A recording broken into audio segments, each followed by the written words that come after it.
Samina Imam's journey began in 1980 in the UK, nurtured by her devoted father, Imam Dean, and a mother whose name remains cherished by the family. Her Pakistani heritage was a vibrant thread that enriched her life with traditions and values. Samina's youth flourished at Loxford High School, where she graduated in 1998 as a bright and ambitious young woman. Now 34, she found herself in Coventry, working as a marketing manager at Costco. Though details of her personal life were limited, her presence was highly valued, bringing joy to her family and colleagues. In 2014, amidst the busy aisles of Costco, Samina met Roger Cooper, a 41-year-old warehouse manager with 2 decades of logistics experience who had spent his entire career at the same store. This encounter marked the start of a new chapter for Samina, filled with the promise of new beginnings. Everything seemed to be aligning perfectly for her, with days filled with ease and happiness. However, on Christmas Eve in 2014, an unexpected event shattered her world.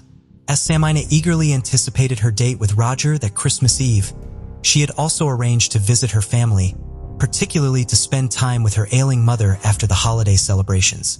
Roger promised to celebrate the holidays with her, prompting Samina to book an extravagant 2-night stay at the Malmaison Hotel in Birmingham.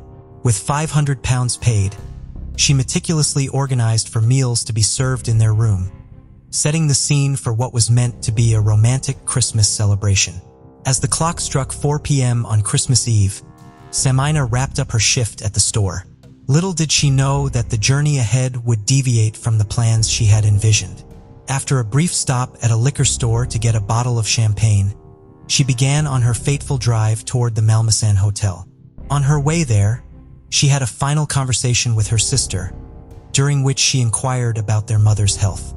Samina assured her sister that she would be arriving at their parents' home on Boxing Day, December 26, 2014, eager to partake in the family's Christmas celebrations in Essex. This conversation underscored Simeon's commitment to her family and her eagerness to be with them during the festive season. However, her unexplained disappearance following this conversation left her family deeply concerned. What was more concerning was the fact that Simeon even texted her friends wishing them a Merry Christmas, but then suddenly ceased to reply. The abrupt halt in communication, coupled with Simeon's failure to fulfill her planned visit, added to the distress surrounding her disappearance. This led to the police being alerted by Samina's family on December 26, 2014. The investigative saga commenced swiftly, and authorities were trying to do everything to get to the bottom of this crime. Media outlets, both local and social, rallied the community, amplifying the search efforts to locate her.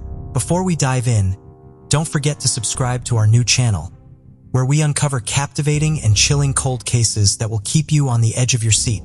You won't want to miss the twists and turns we have in store. A missing persons report was filed, prompting authorities to step in and join the search. The police talked to Samina's co-workers at the Costco in Coventry, who provided a crucial detail. One retail worker informed police that he last saw her departing the store around 4 p.m. on December 24th. It was the last time she was ever seen alive. Surveillance footage provided glimpses into Simeon's last known movements, leaving her workplace, purchasing champagne, and departing in her car. Despite these visual clues, her precise location remained elusive. The West Midlands Police Department turned to cell tower data, using it to approximate Simeona's whereabouts. On December 30, 2014, investigators traced Samina's movements to Leicester, precisely to the residence of David Cooper, Roger's brother, on Christmas Eve at 5 p.m. At the same time, Roger's phone records showed that he was also in the area. It seemed unlikely that it was a coincidence they were both there at the exact same time, raising questions about why they were there together. As the investigation got more complicated, they wanted to know who Samina was going to meet on Christmas Eve. Their attention zeroed in on Roger Cooper, the person she was supposed to spend the evening and the next night with. Roger Cooper was brought in for questioning on January 1, 2015. Now he was the main person the investigators were looking at closely. While they were questioning Roger for details, a new piece of information emerged. Remember how Samina's last mobile signal led to David Cooper's location? investigators considered interviewing David Cooper at the same time. While probing David Cooper's possible involvement, the investigators couldn't ignore a nagging question. If Samina and Roger had already booked hotel rooms, why were they at David's house? This added layer of mystery intensified the suspicion surrounding the case. Before diving deeper into the story, understanding the Cooper brothers' backgrounds becomes important. Their lives and connections might be essential in understanding the mystery surrounding Samina's case. Let's start with Simeon's Christmas Eve date, Roger Cooper. He was born in Leicester around 1973 and excelled as a manager at the Birmingham Costco warehouse. He was admired for his leadership. However, beyond this public role, Roger led a secretive life known only to a few, juggling multiple affairs, including one with Samina Imam and another unnamed Costco employee. He maintained a long-term relationship with his partner, Mira Chavda. Shockingly, Samina was unaware of his long-term commitment. This hidden reality exposed a more complicated and problematic side to Roger than anyone had realized. Roger's carefully constructed facade began to crumble when Simeon discovered the shocking truth. Learning through a coworker about Roger's other relationships shattered her trust as it revealed a web of deceit and hidden liaisons. Now turning our attention to Roger's brother, 39-year-old David Cooper, he added a surprising twist to the unfolding mystery. David, a former soldier, managed a cafe and worked as a doorman. Intriguingly, Simeon's last cell phone signal led investigators to David's address in Leicester. The bond between Roger and David extended beyond family. They shared a close-knit relationship. The brothers shared a mutual love for Star Wars, often using cryptic phrases from the movies to communicate with each other, either referring to the lore of the movies or events from their daily lives. That being said, it's here that the real puzzle surfaces. Did David share any connection with her? These questions loomed large over the investigation, casting a shadow of uncertainty over the ties between Samina, Roger, and now his brother David. Let's look at the dynamics of Samina Imam and Roger Cooper's relationship. Was it genuine, or was Roger merely using her? At first glance, Roger and Samina appeared to be just another couple, sharing laughter, secrets, and what seemed like genuine affection. Their connection was filled with playful banter and affectionate moments, a facade hiding the grim reality beneath the surface. Little did Samina know that she was just another woman in Roger's life. Despite his long-term commitment to his partner, Mira, Roger found comfort in clandestine moments with Samina. At least that's what Samina was made to believe. Initially, she didn't know that he was having a third relationship with another woman in the same store. Their relationship was shrouded in secrecy due to strict company policies against workplace relationships. Yet their bond grew stronger, blurring the lines between right and wrong, until Samina found herself hopelessly entangled. She saw a future with Roger, a peaceful life together, but there was a catch. He was already entangled in multiple relationships. Despite the red flags, Samina clung to the hope that Roger would leave his family for her. As their relationship deepened, Samina's desperation for a settled life intensified. She confronted Roger, issuing an ultimatum towards the end of 2014: divorce his wife or lose her forever. The facade of their perfect relationship shattered when Samina discovered Roger's infidelity, another lover hidden in the shadows of their workplace. Enraged and betrayed, she threatened to expose their affair to his wife and their employer. Roger, adept at manipulation, managed to soothe Samina's anger, convincing her of his loyalty and promising to file for divorce after the holidays.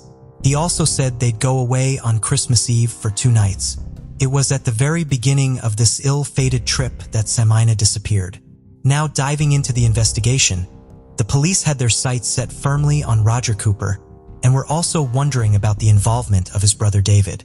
On January 4th, 2015, Samina's car was found in Luton, about 65 miles away from Coventry. Her handbags, suitcases, and items she brought were missing. The lack of fingerprints made investigators suspicious, but there was another interesting detail. The driver's seat was adjusted for someone taller than Samina, possibly over 6 feet. This suggested that someone else used the car after her shopping trip. Additional evidence that the police found that pointed their suspicions towards the brothers involved multiple automatic number plate recognition hits tracking their vehicles between Coventry and Leicester. A Bellini bottle, purchased by Miss Imam on Christmas Eve in Coventry, was discovered in David's home fridge. While Roger was Samina's date, the presence of the bottle in David's house raises the question: how did the bottle end up at David's house? These details added complexity to the investigation. During the investigation, the brothers, David and Roger, firmly denied any involvement in the crime, but their text messages told a different story. He used cryptic phrases from the movies to communicate secretly. Phrases like Death Star complete, stay on target, and you are expected, Vader hinted at a hidden plan. One particularly puzzling French message roughly translates to "there's no point, no score. The window of opportunity is closed," which caught attention. The message hinted at a closed opportunity or a mischance. The detectives interpreted their Star Wars messages as alluding to Miss Imam's abduction and murder. While the majority of their exchanges appeared to center around Star Wars, another concerning detail caught attention: David Cooper's eBay purchase history.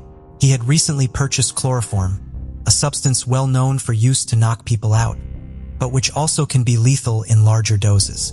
When coupled with Samina's missing car and the various intriguing details, the plot thickened. After all the clues and circumstantial evidence pointed towards the Cooper brothers, they were arrested on suspicion of murder on January 7, 2014 and brought in for questioning. During the interrogation of the Cooper brothers, subtle yet crucial disparities began to emerge in their narratives. Roger Cooper presented a detailed and emotionally charged account of his last encounter with Samina, a level of detail and emotion that the police found excessive. Recognizing David Cooper as the more vulnerable of the two, investigators intensified their pressure on him. This strategic approach, when applied effectively, can yield significant results, particularly when the person under scrutiny remains unaware of their alleged accomplice's statement. While he initially did try to mislead them, eventually, the police learned what actually happened on that fateful Christmas Eve. Samina had set off with Roger, believing they were headed to the Malmaison Hotel in Birmingham. Without Samina's knowledge, Roger was secretly directing their journey away from Birmingham, heading instead to a hidden location in Leicester, Roger's brother David Cooper's residence. As they arrived at David's house at Hughenden Drive around 5 p.m. on December 24th, Samina, unaware of her upcoming tragedy, greeted Roger's brother with genuine warmth. In a sudden and terrifying move, David and Roger launched themselves at Samina. The attack was horrifying. Samina's legs trembled, fear gripping her as she pleaded for help. She fought back, struggling against them. But David, with a cloth soaked in chloroform, covered her mouth and nose, silencing her cries until she couldn't breathe anymore. She faded away around 6:25 p.m., her efforts in vain against the overwhelming force. After the heinous act, Roger heartlessly headed back to Coventry, planning to spend Christmas Eve with his unsuspecting family. He left her body and her car with David, but it would take detectives some more time to figure out exactly what he had done with them. But David astonishingly confessed to assisting his brother in the horrendous act of killing Samina. The detectives learned that Samina tragically passed away due to chloroform toxicity. Investigators discovered compelling evidence in David's eBay purchase history, indicating a purchase of 200 milliliters of chloroform for £12, which he alleged never arrived. Further inquiries revealed David's movements, retrieving Samina's BMW from Coventry on Boxing Day and later abandoning it in Luton. He meticulously wiped away any fingerprints and DNA from the vehicle using a cleaning agent, methodically covering his tracks. Later, he also reveals how he tried to hide Samina's lifeless body, the callous act of killing someone and then referring to them as "this thing" speaks volumes about the perpetrator's lack of empathy and respect for human life. Such an act speaks to a disturbing level of dehumanization where the victim was stripped of their individuality and reduced to a mere object. This detached and callous language suggests that the act of killing was not just devoid of remorse, but potentially motivated by a deep-seated hatred or an animosity towards the victim. The dehumanizing language serves to further distance the perpetrator from the gravity of their actions, making it easier for them to justify and rationalize their behavior. David's continued refusal to disclose the location of Simeon's body cast a long shadow of suspicion over him. His fabricated stories about others taking the body away only raise further questions. The fabricated stories appear to be a desperate attempt to distance himself from the crime and deflect suspicion. Such behavior is characteristic of individuals who have something to hide, further fueling the flames of doubt surrounding their innocence. While David initially misled the authorities about Simeon's whereabouts, a crucial piece of evidence emerged that ultimately led to the discovery of the truth. A friend of David's, prompted by his arrest, came forward and revealed that David had entrusted him with a set of keys, including one that belonged to an allotment he owned in Leicester. The police, acting swiftly on this information, descended upon the allotment, carrying the weight of hope and determination. On January 16, 2015, the long-held silence surrounding Simeon's disappearance was shattered, leaving hearts broken. Upon arrival at David's allotment, an unsettling sight greeted them. A sheet of tarpaulin lay crumpled on the ground, with a suspicious mound of earth beneath it. Footprints, fresh and clear, marked the surrounding area. As they carefully excavated the soil, the grim reality unfolded. Samina Imam's body was found in Leicester, owned by David Cooper, a seemingly ordinary structure now at the center of a disturbing discovery. The haphazard manner in which the body was concealed spoke volumes about the perpetrator's state of mind. It was a stark contrast to the meticulous planning seemingly evident in the earliest stages of the crime. The haste and lack of proper concealment suggested that their focus was solely on the act itself, with little thought given to evading detection or ensuring a successful cover-up. This botched attempt ultimately led to their undoing and exposed the truth to the light of justice. Most disturbingly, Samina's body was found wrapped in cling film and a sleeping bag that belonged to David Cooper, serving as concrete evidence of his involvement in this tragic crime. Adding to the grimness was a sign hanging on the shed, its message blunt: "Don't wind me up. I'm running out of places to hide the bodies." The West Midlands police investigation was determined and thorough. They followed every lead carefully, leaving no stone unturned, and pieced together the events leading to Samina's tragic end. What made this ordeal particularly unsettling wasn't only the discovery of Samina's remains. The sign, meant as a joke, became a chilling confession, revealing the darkness lurking beneath ordinary surfaces. It was as if the perpetrator was challenging the law enforcement itself. Post-mortem examinations confirmed that the Cardiff-based shop worker met her demise due to chloroform. Additionally, a peculiar mix of metallic elements, antimony, cadmium, tin, mercury, and arsenic, was likely administered to Samina Imam in a liquid form. During the 8-week trial, the chilling truth emerged. Roger Cooper carefully planned to silence Samina Imam for months, fearing she would expose their affair. The brothers, 41-year-old Roger and 39-year-old David Cooper, remained composed during their trial, avoiding eye contact as the jury unanimously convicted them at Birmingham Crown Court. Later, on October 20, 2015, during the trial, Roger made a shocking admission, revealing that a seemingly puzzling message, "You are expected, Vader," was actually a coded reference to Miss Imam. He claimed it was part of a surveillance effort to determine if she was involved with someone else. But the truth was the brothers' first attempt to harm Samina Imam took place way before in December at Soil Hill Premier Inn. Samina was a regular guest and planned to spend the night there following a Christmas party. Under the guise of a surprise, Roger had instructed Samina to meet him at the hotel, claiming to have booked a room for them. However, the surprise was a lie. No room had been booked, and Roger wasn't planning to be there. Meanwhile, David, Roger's brother, lurked in a rented car parked in the hotel's car park, prepared to abduct Samina. To communicate their plan, the brothers relied on cryptic messages coded in Star Wars references, like Death Star complete and stay on target. Stay on target. You are expected, Vader. However, on that day, the taxi stopped right at the entrance, which didn't give David a chance to get close to Samina. The plan failed, and Samina safely entered the hotel. Frustrated, David sent a message to his brother in broken French, which translated to "There's no point, no score. The window of opportunity is closed." Simeon, just 34 and one of Roger's lovers, was later overpowered on Christmas Eve of 2014 at David Cooper's home, meeting a tragic death by chloroform. Despite their calm facade and planning, justice caught up with the brothers.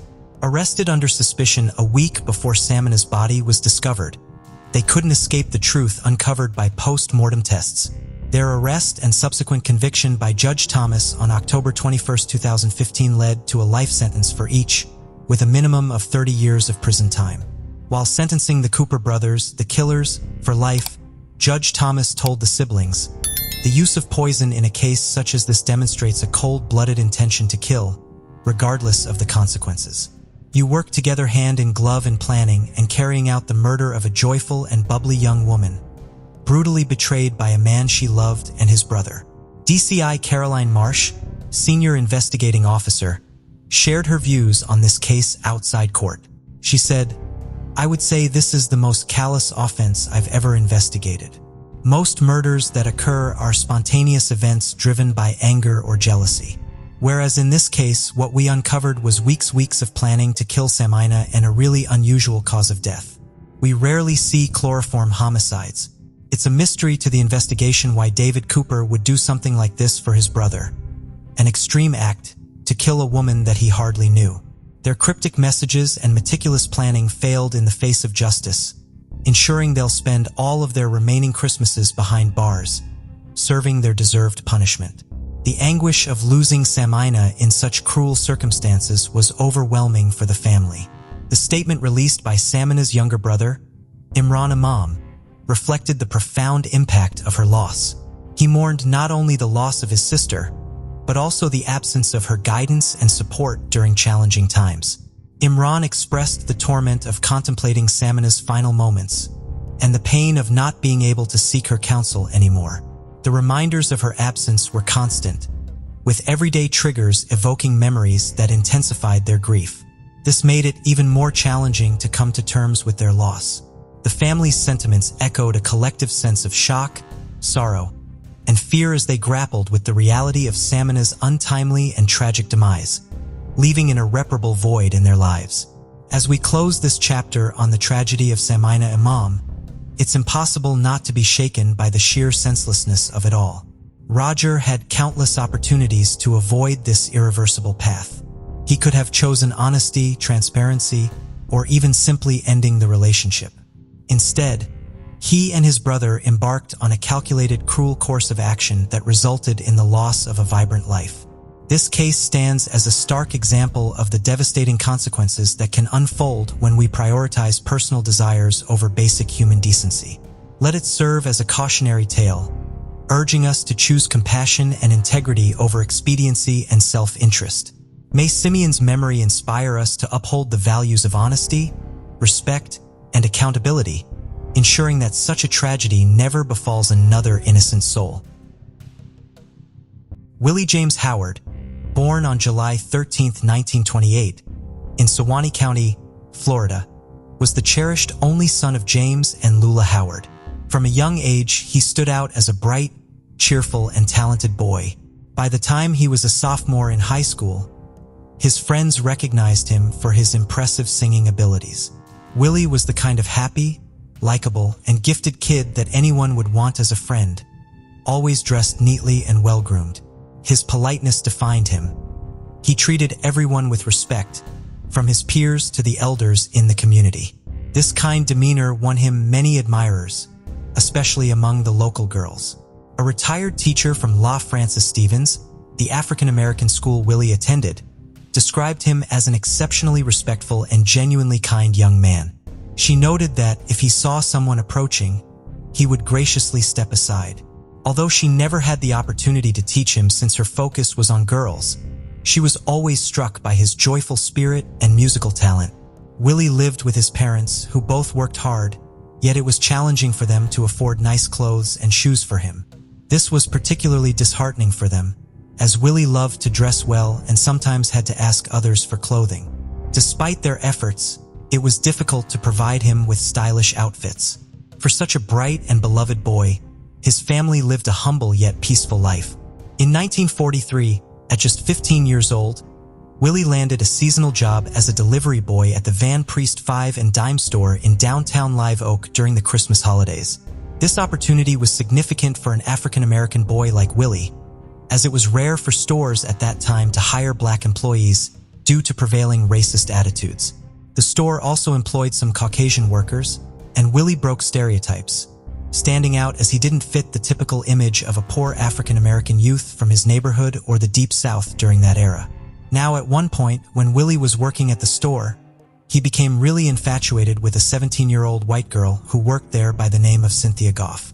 Willie, the quiet observer, used to watch Cynthia from afar, but never gathered the courage to talk to her. Now Willie, being his always nice self, decided to spread some holiday cheer. It was the festive season and everyone was in a joyful mood with family and friends. So Willie took a sweet initiative and sent Christmas cards to all the female co-workers at Van Priest's store, wishing them health and happiness. So after spreading the joy with Christmas cards for everyone, Willie was on cloud 9, but his happiness didn't last long. Why? Well, it turned out that one of the store employees spilled the beans that Cynthia, the girl Willie had a crush on, was actually upset about getting a card from him. When Willie heard that Cynthia was upset, he got restless because he never wanted her to feel down. In an attempt to fix things, he decided to send her a personal letter. But little did he know, this well-intentioned move would turn out to be the biggest mistake of his life. In the letter he wrote, "Dear friend, just a few lines to let you hear from me. I am well and hope you are the same. This is what I said on that Christmas card from WJH with L. I hope you'll understand what I mean. That is what I said now. Please don't get angry with me because you can never tell what may get in somebody. I did not put it in there myself. God did. I can't help what he does. Can I? I know you don't think much about our kind of people, but we don't hate you all. We want to be your friends, but you won't let us. Please don't let anybody see this. I hope I haven't made you mad. If I did, tell me about it and I'll forget about it. I wish this was a northern state. I guess you call me fresh. Write and tell me what you think of me, good or bad. Sincerely yours, with L from YKW to Cynthia Goff. I love your name. I love your voice. For ASH, you are my choice." In the letter to Cynthia, Willie spilled his feelings, sounding like he was asking her to be friends. He wrote, "I know you don't think much of our kind of people, but we don't hate you. We want to be your friend." It's like he sensed that Cynthia might not be too keen on hanging out with people like him. But Willie was still hopeful. Even if Cynthia hadn't been the friendliest to people of his race, Willie, being the hopeful romantic, didn't want to give up on trying because he really liked her. So at 15, Willie had a pretty clear picture of what he wanted in life, and he understood every word he wrote in that letter. It also gives us a peek into Willie's mindset and a glimpse of how some people, not just in his town but all over the country, were thinking during those times. But one thing Willie probably didn't know was that Cynthia's dad was Alex Goff, a respected former member of the Florida House of Representatives. Now we're not sure if Cynthia told about the letter or if Mr. Goff found the letter himself. But on January 2nd, 1944, when he read Willie's letter that he gave to Cynthia, he got seriously angry. Mr. Goff wasn't exactly the hangout with any African-American kind of person. Imagine his shock when he found out that an African-American guy, Willie, had written a letter to his daughter. For Mr. Goff, this was like a total challenge to him and almost a crime in his eyes. So being extremely furious, he rounded up his friends, Reginald H. Scott and Selden B. McCullers, and the three of them decided to pay Willie a visit at his house, supposedly to question him about the letter. But they weren't just armed with questions. They were also armed with guns and other weapons in tow. It seemed like their intentions might have been more than just normal questioning with Willie, but they were planning something more serious. As Mr. Goff and his friends were on their way, Willie, who was still busy with his work at the dime store, got some unsettling news. A fellow employee informed him that 3 white men were heading to his house looking for him. This news got Willie seriously scared, especially since he knew his mom, Lula, was home alone, and he knew what those men could really do. So without wasting a moment, he rushed back home to ensure his mother's safety. As soon as Willie got home, he quickly started telling his mother about the letter and everything that happened and why these men were coming to their house. But before he could finish, at around 10 a.m., Those 3 men stormed into his house and started to forcefully pull him away. When Lula saw what was happening, she did everything she could to protect Willie, pleading with them to let him go. She cried, begged, and tried to reason, but Mr. Goff seemed totally consumed by anger and was unwilling to listen to anything.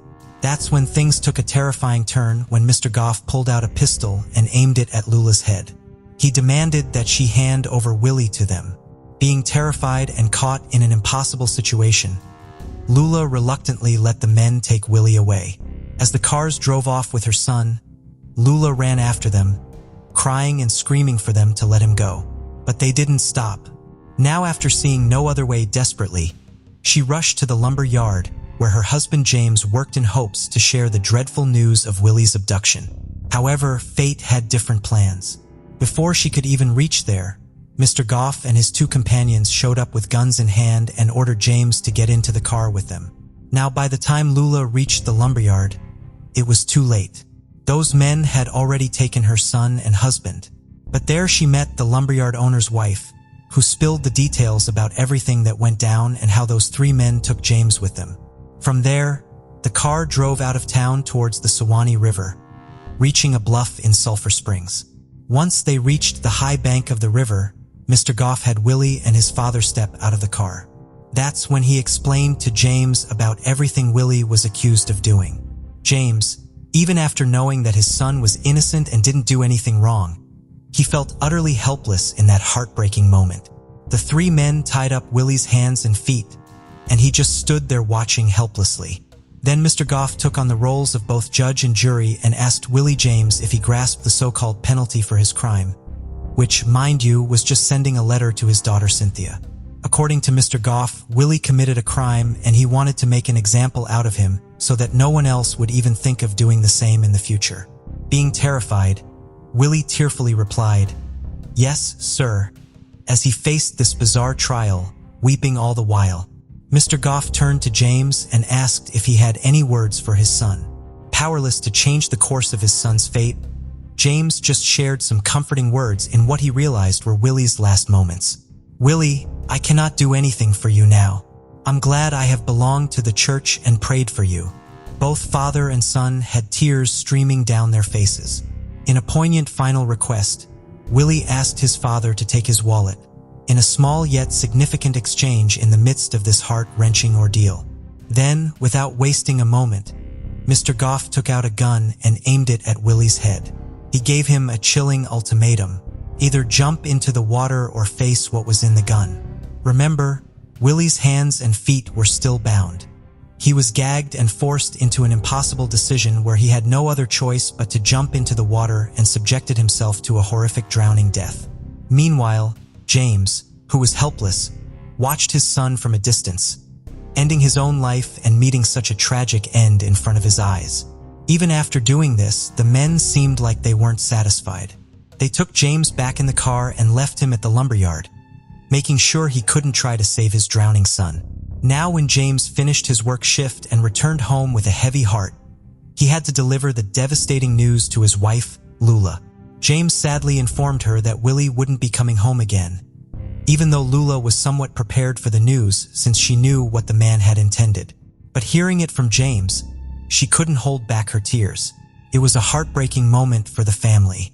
Now, if you think that's the end of the story, then hold on tight because the story doesn't stop there. The white men went back to the Suwannee River, retrieved Willie's body, and buried him, but they weren't done. They crafted their own version of events, and here's where it gets really interesting. Mr. Goff, being a representative with some serious power, headed straight to Tom Henry, the sheriff of Suwannee County in 1944. There, the 3 men gave Sheriff Tom a written statement in which they shared their side of the story. According to them, they picked up Willie James from his house and brought him to his father, James, with the intention of having his father whip him over the letter.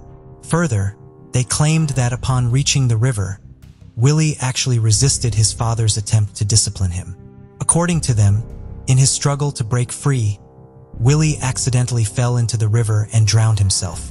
They insisted that they tried hard to rescue him while his father supposedly stood by, doing nothing. It was a strategic move on their part, telling their version of events in advance because they knew that the sheriff would believe them more than the Howard family. It was done to secure their innocence and avoid being suspected of Willie's death. But the question was, even if Sheriff Tom decided to buy into the story that Willie drowned himself, why didn't he slap them with a kidnapping charge, even though they themselves had straight up admitted that they grabbed the boy from his house? Even back in Suwannee County in 1944, it was against the law to forcibly take a child from his mother. Yet the white community seemed to swallow the story hook, line, and sinker. In their eyes, the African-American boy's demise was just a tragic accident. In reality, Willie was kidnapped, murdered, and buried within a mere 24 hours without leaving a proper grave marker. Sadly, Willie's case wasn't the only one, and he wasn't the only African-American boy to endure such cruelty. In August 1955, another tragic incident unfolded in Florida with Emmett Till, a 14-year-old African-American boy who faced lynching at the hands of 3 white men, all because he supposedly got physical with a white woman. Racism has been around for a long time and, unfortunately, it still exists in many parts of the world. Many cases of lynching have remained hidden which never came to light, and the stories often go unheard.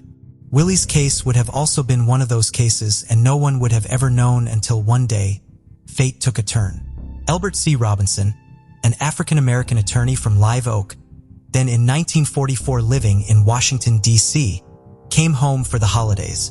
There, he heard from the owner of the lumberyard about an African-American child being lynched, and he was so disturbed by this injustice that just 2 days after Willie's murder, on January 4, 1944, Robinson wrote a letter to the NAACP in Washington, D.C. Little did he know that this letter would set in motion the involvement of Thurgood Marshall, who in 1944 became the first African-American person to serve on the United States Supreme Court, ensuring Willie's story wouldn't be buried in silence. The letter dated January 4, 1944 stated, "While visiting in Florida during the Christmas holidays, one of the most gruesome cases imaginable was called to my attention.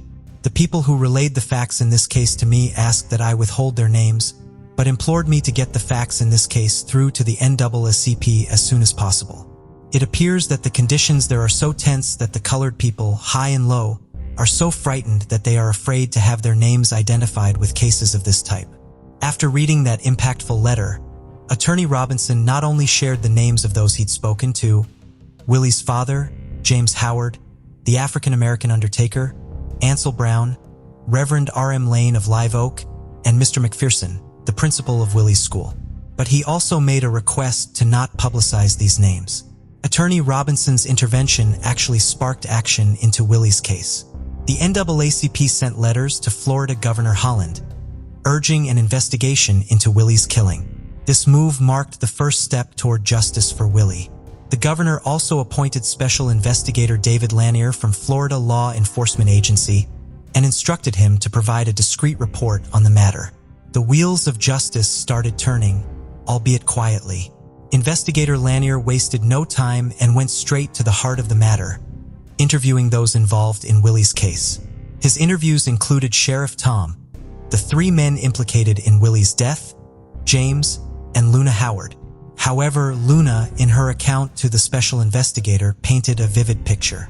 On January 2, 1944, James had left for work at Bon Howell Lumber Company, where Mr. R.L. Howard was his boss. Later that morning, an automobile carrying 3 white men pulled up to my house. From that, 2 white men stood at the gate, in which one was named Mr. McCullough, and the identity of the other man remained unknown to me. The third man was Mr. Phil Goff. Suddenly, Willie walked into the house and Mr. Goff seized him, insisting him to come along. I frantically tried to pull Willie away, begging and asking what he had done. In the midst of this, Mr. Goff produced a revolver, pointing it at me. He forcibly dragged Willie to the car, joined by the other white men, and sped off towards Live Oak. I chased after the car, but it quickly got away from me. Once the interviews were done, Investigator Lanier was convinced that the 3 men were responsible for Willie's tragic end. In his report to the governor, David Lanier straightforwardly stated that the men were guilty of murder if they were guilty of anything. In response, on February 14, 1944, Governor Holland wrote to Thurgood Marshall attaching a copy of Lanier's report. However, the governor also cautioned Marshall about the challenges ahead, emphasizing the difficulties when the testimony of 3 white men and the girl would likely stand against the account of one African-American man. Despite having all the information, fighting for this case remained an uphill battle. The pursuit of justice for Willie took an unexpected turn at the Sewanee Courthouse on May 4, 1944. The state's attorney brought the Howard killing before a grand jury, but things didn't unfold as anticipated. In a surprising twist, the only witness summoned was James Howard, who had relocated to Orlando by then. The grand jury just had 2 questions for him. How old was the boy? Did he personally deliver the letter to Cynthia Goff?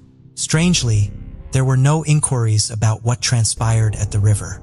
Lula Howard and other potential corroborating witnesses were not called. Even the special investigator Lanier was left out. After responding to the 2 questions, James Howard was dismissed from the grand jury proceedings and was left in the dark about any further developments. But why weren't there any questions about those white men? Why weren't there any questions about how Willie died? Why wasn't it important for the state's attorney? In a final push for justice, Harry T. Moore, the head of the state NAACP and a childhood classmate of Lula Howard, made a valiant effort. Moore conducted his own investigation. He gathered affidavits from the Howard family.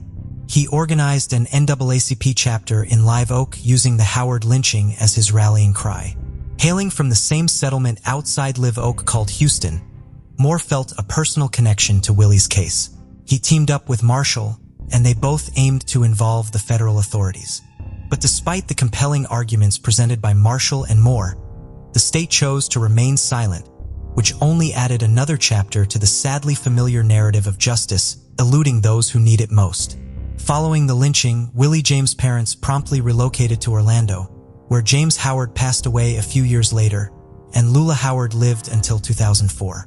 Mamie, Lula's sister, shared in a 2006 interview in Orlando that Lula's heart remained broken throughout her life. Willie was her only child and had left an indelible mark on her, a wound that time couldn't fully heal. Even after decades, some Caucasian individuals in Live Oak continued to cling to the drowning myth.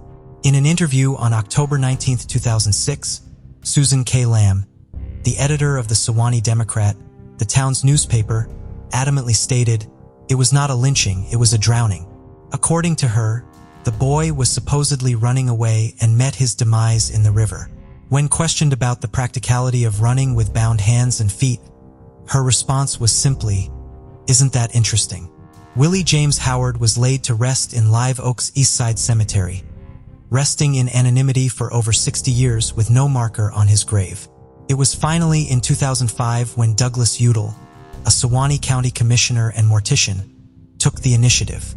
Having acquired the funeral home and records from Ansel Brown, who'd handled Willie James' burial, Commissioner Odell funded and arranged for a long overdue grave marker. Additionally, he organized a church service to honor Willie James, a poignant tribute that had been absent at the time of his tragic death. Now Douglas Odell stands as a testament to the evolving landscape of African-American political influence in Sewanee County, once among Florida's most conservative regions. Despite a district with a majority of white voters, Udall was elected chairman of the Sewanee County Commission in November 2007, showcasing a shift in the county's political dynamics. Also in 2006, Sewanee County Sheriff Tony Cameron demonstrated a rare commitment by attending the memorial service for Willie James, one of the few Caucasian people to do so.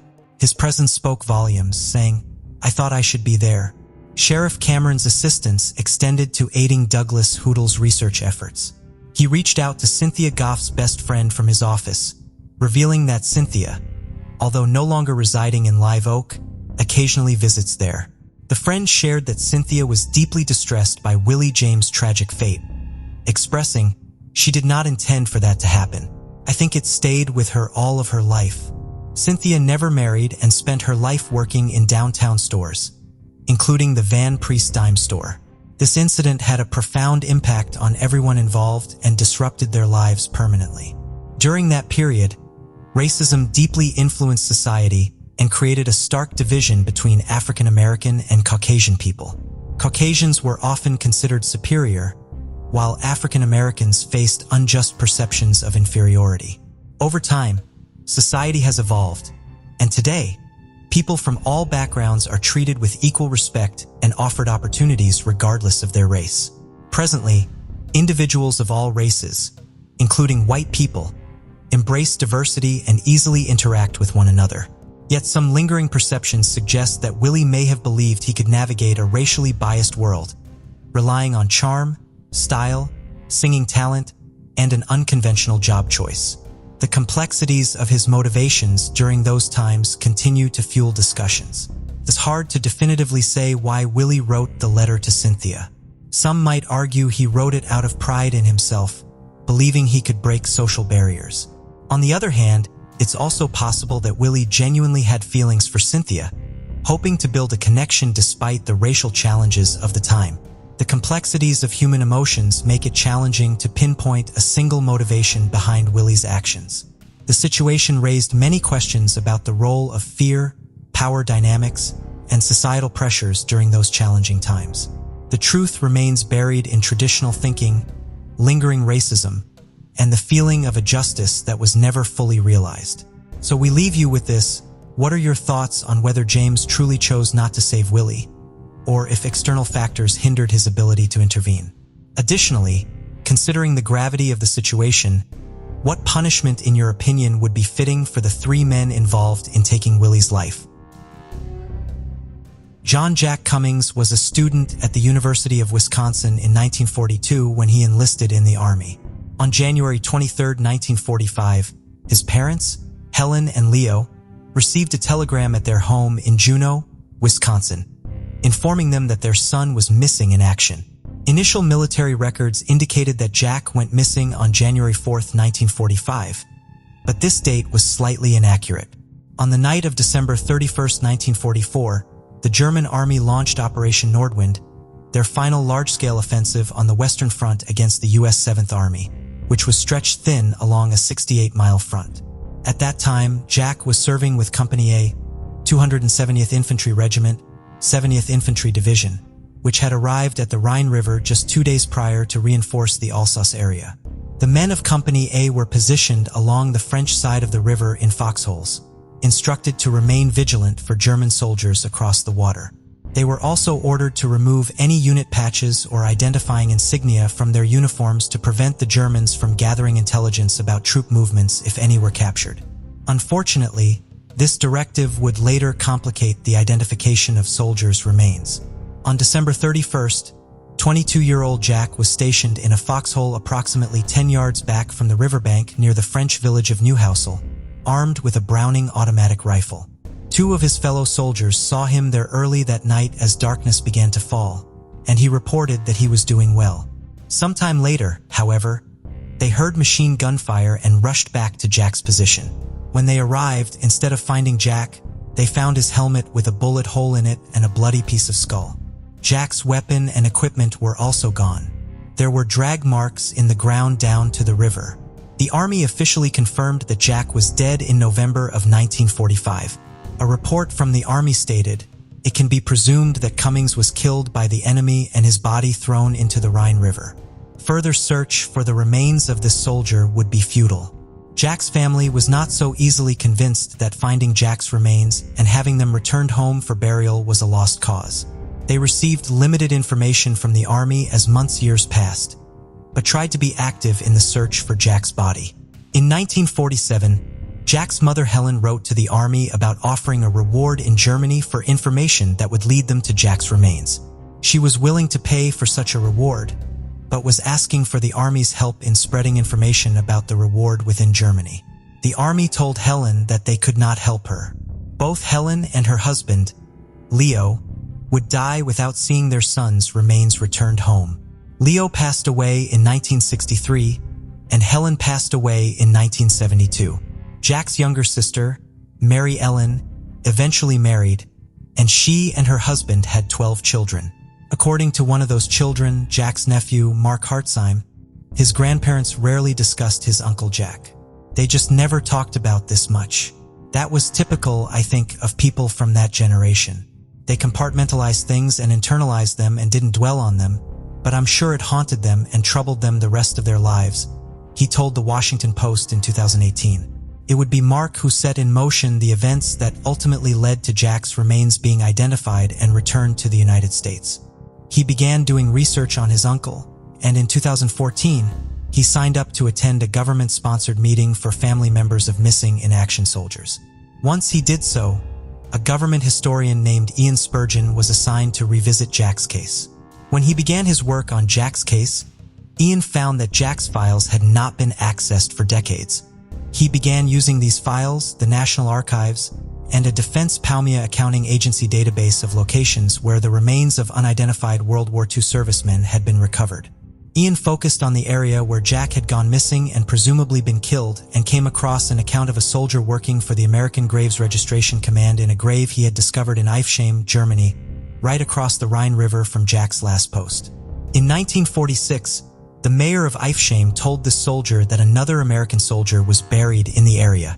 The grave was roughly 30 yards away from the river behind a German pillbox. It was marked with a wooden cross on which was written, in German, "Here lies a fallen USA soldier," and the date of December 31st, 1944. The Graves registration soldier was able to speak to a former German soldier who had helped bury the American soldier and still lived in the area. He confirmed that the soldier buried in the grave was an American. The nameless soldier had been killed near New Household by members of a German raiding party that had attacked across the river on New Year's Eve of 1944. On May 10, 1946, the remains were exhumed. By this time, only the soldier's skeleton remained, and there were only scraps of his clothing left. No dog tags were found with the remains. Since the soldier could not be identified, the remains were given the designation X-454 and ultimately buried in an American cemetery in France known today as the Lorraine American Cemetery, along with thousands of other unidentified American servicemen. Ian then began the process of filing a request with the Army to exhume the remains in order to scientifically analyze them to confirm if they belonged to Jack Cummings. He conducted further research and eliminated other soldiers as potential matches before making the formal request. The Army agreed to it, and the remains designated as X-6454 were disinterred in October of 2016 and flown to Offutt Air Force Base in Nebraska for testing at a Defense Palmia Accounting Agency laboratory.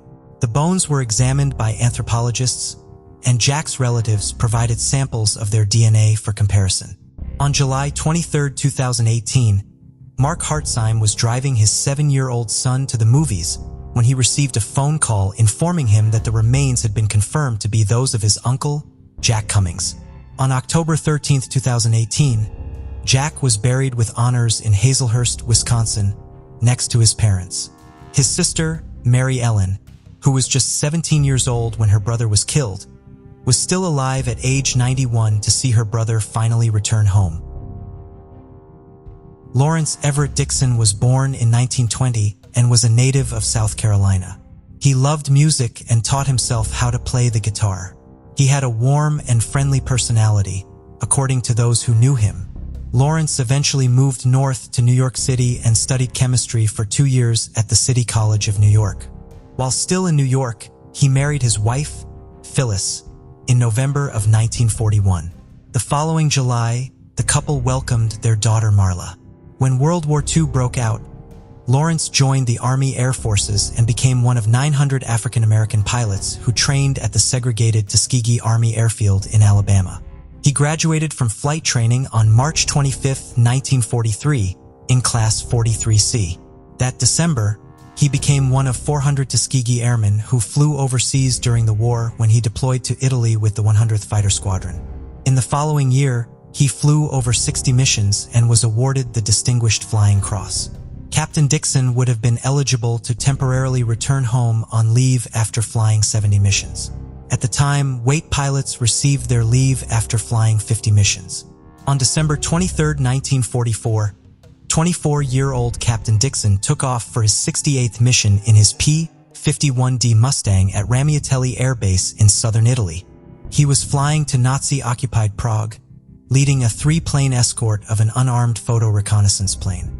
Approximately an hour into their flight, Captain Dixon radioed the other planes that he was having engine problems and his plane was losing speed.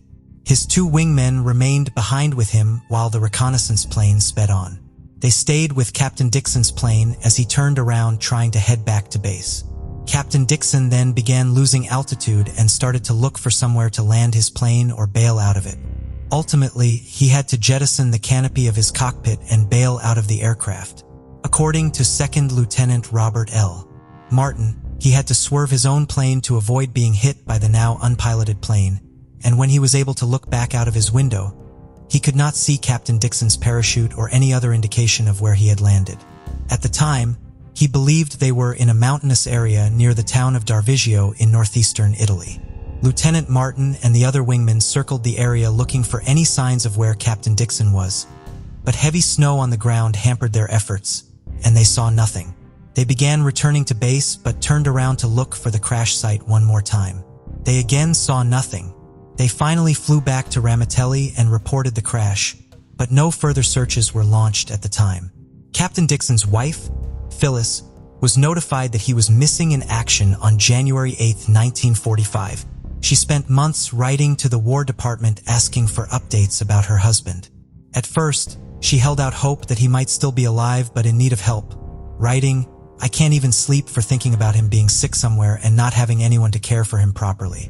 Months would go by without any information, leading her to say in a July letter, "Please believe me when I say I have been greatly distressed. I have tried to be brave, but it really has been an effort. I meet the mailman daily hoping and praying for some news, but so far, none." The Army conducted investigations into Captain Dixon's crash in 1946 and 1948. Their efforts located other crash sites, but not Captain Dixon's. The Army declared his remains unrecoverable on September 29, 1949. Captain Dixon's wife, Phyllis, would never receive the news of her husband she tried hard to get from the Army. She passed away on December 28, 2017 at the age of 96. Less than a year later, however, her daughter Marla would finally get answers about her father's fate. Phyllis had died knowing that efforts were being made to finally locate her husband's remains. In the summer of 2017, the family had been notified by the Army's past conflict reparations branch that new efforts were being launched to locate where Captain Dixon had crashed. Thanks to testimony from witnesses and the examination of wartime German records, the Army had learned of a crash site with wreckage consistent with the aircraft Captain Dixon had been flying on his final mission. Records showed a crash that occurred on the day of Captain Dixon's crash, but the aircraft in question had not gone down in Italy, as the Army had believed, but just over the Austrian border near Hohenthorn from July 11 through August 8, 2017. The Defense POW MIA Accounting Agency, the University of New Orleans, and the University of Innsbruck excavated the crash site. Among the airplane pieces and debris at the site, they found human remains. These remains were sent to a laboratory at Offutt Air Force Base outside Omaha, Nebraska for testing. DNA was successfully extracted from arm and leg bone fragments. Captain Dixon's daughter, as well as several other of his family members, had provided samples of their DNA for comparison in hopes of his remains being located and conclusively identified. On July 27, 2018, the Defense Department announced that the remains had been identified as those of Captain Dixon.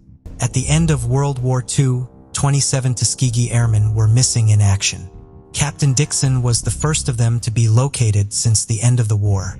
That August, Michael Mee, the identifications chief for the Army's past conflict reparations branch, presented Captain Dixon's daughter, Marla, with a gold ring and an aqua-colored stone believed to have fallen from it that were found at the crash site. The ring was inscribed with her parents' initials, a heart, and the date of her father's 23rd birthday. Marla believed the ring was a gift from her mother to her father for his birthday. He had loved the color aqua. Small portions of a harmonica and a small cross found amongst the debris at the crash site were also returned to Marla. Captain Dixon's wife Phyllis had remarried and had 2 more children, so Marla grew up with siblings and a stepfather. However, she never stopped missing her father for feeling as though her life would have been different had she not felt the void his loss had left in her life. She was always looking for ways to connect with her father and kept his files and displayed his photographs in her home. Her father's wingman, Lieutenant Robert L. Martin, wrote her a letter detailing her father's final mission some 50 years after the war ended so that she would know as much of his story as possible. The act of writing to you so many years after brings to me a sadness, and yet I hope it will bring you a moment of peaceful remembrance of a loving father whom you lost, Lieutenant Martin wrote. He passed away at his home in Olympia Fields, Illinois the day before the announcement of Captain Dixon's remains being formally identified was made. He was 99 years old. Lieutenant Martin's daughter, Gabrielle, came in her father's place to honor Captain Dixon when he finally received a proper burial. On March 22, 2019, nearly 75 years after his death, Captain Dixon was laid to rest at Arlington National Cemetery. His daughter and the grandchildren he never got to meet were there for the service and to receive the flag from his casket. At the beginning of 1972, 9-year-old Deborah Lynn Randall was a third grader at Pine Forest Elementary School, living with her family in Marietta, Georgia. She loved playing with dolls and was also the star of her neighborhood baseball team. Her favorite teammate was her 10-year-old brother, Melvin. On January 13, 1972, Melvin was feeling unwell, and their mother, Juanita, who was also sick, asked Melvin and Debbie to take the family's laundry to the Duds and Suds laundromat, just half a block from their apartment. Reluctant to go due to his illness and distracted by his favorite TV show, Melvin opted to stay behind. Consequently, Debbie and her stepfather, Frank, headed to the laundromat with the laundry. Debbie wore a new pair of lavender shoes she had received for Christmas and enjoyed visiting the laundromat, where she would often stack empty detergent boxes or bring her Barbie dolls to play with other neighborhood girls. When they arrived at the laundromat, Frank loaded 2 machines with laundry and gave Debbie the change she would need to switch out the loads once they finished. He then went home, expecting her to return by 7:30 asking for help carrying the laundry. As time passed without her return, concern grew, especially with nightfall approaching. Juanita and Frank went to the laundromat to check on her and discovered a spilled box of detergent on the ground next to a Volkswagen parked about 85 feet from the store. Debbie was nowhere to be found. According to some girls who had been folding laundry at the laundromat, Debbie had gone outside at 7:15, telling them goodbye as she left. It soon became apparent that Debbie had been abducted. Debbie's father, John, was notified while he was at his job at the Ford Motor Company plant. The Marietta police were called, and they found small fingerprints on the Volkswagen smudged in a downward direction. Witnesses reported seeing a dark 1950s pickup truck speeding away from the area of the laundromat and driving erratically. Police eventually learned that a 12-year-old girl witnessed the actual abduction. She had not reported it immediately because she believed the little girl she saw a man grab must have been his child who had misbehaved and was being taken home. The man nearly ran her over as he sped away, and she could briefly see him glaring back at her in the truck's rearview mirror as he drove away. Another witness saw a man driving a pickup truck similar to the one later seen speeding away from the scene around 7 p.m. as it parked next to the Volkswagen where child-sized fingerprints were later found. These 2 witnesses were able to help develop a sketch of the driver. The official search for Debbie involved the Marietta Police Department, the Cobb County Police, and the Cobb County Sheriff's Office. In addition, the people of Marietta joined together to launch Operation Debbie, a massive search effort looking for the little girl. More than 4,000 people were ultimately involved in the search. Among the volunteers were civil defense workers, ham radio operators, and students. One of the most dedicated volunteers was Melvin Randall, who had struggled with guilt for several years over being sick and not going to the laundromat with his little sister the day she disappeared. He went door to door speaking with all of his neighbors and distributed flyers throughout the neighborhood, desperately hoping his efforts would bring Debbie home. January 29, 16 days after Debbie disappeared, was cold and rainy, but the volunteers continued their work. A group of students from Southern Tech were searching a heavily wooded area between Windy Hill Road and the Fox Hills subdivision on Powers Ferry Road. Mike McCahan had enrolled in the school after serving with the military in Vietnam. He had been searching for several hours when he came across drag marks in the dirt around 5 p.m. When he followed them, he discovered Debbie's lifeless body. She was fully clothed but had only her socks on her feet.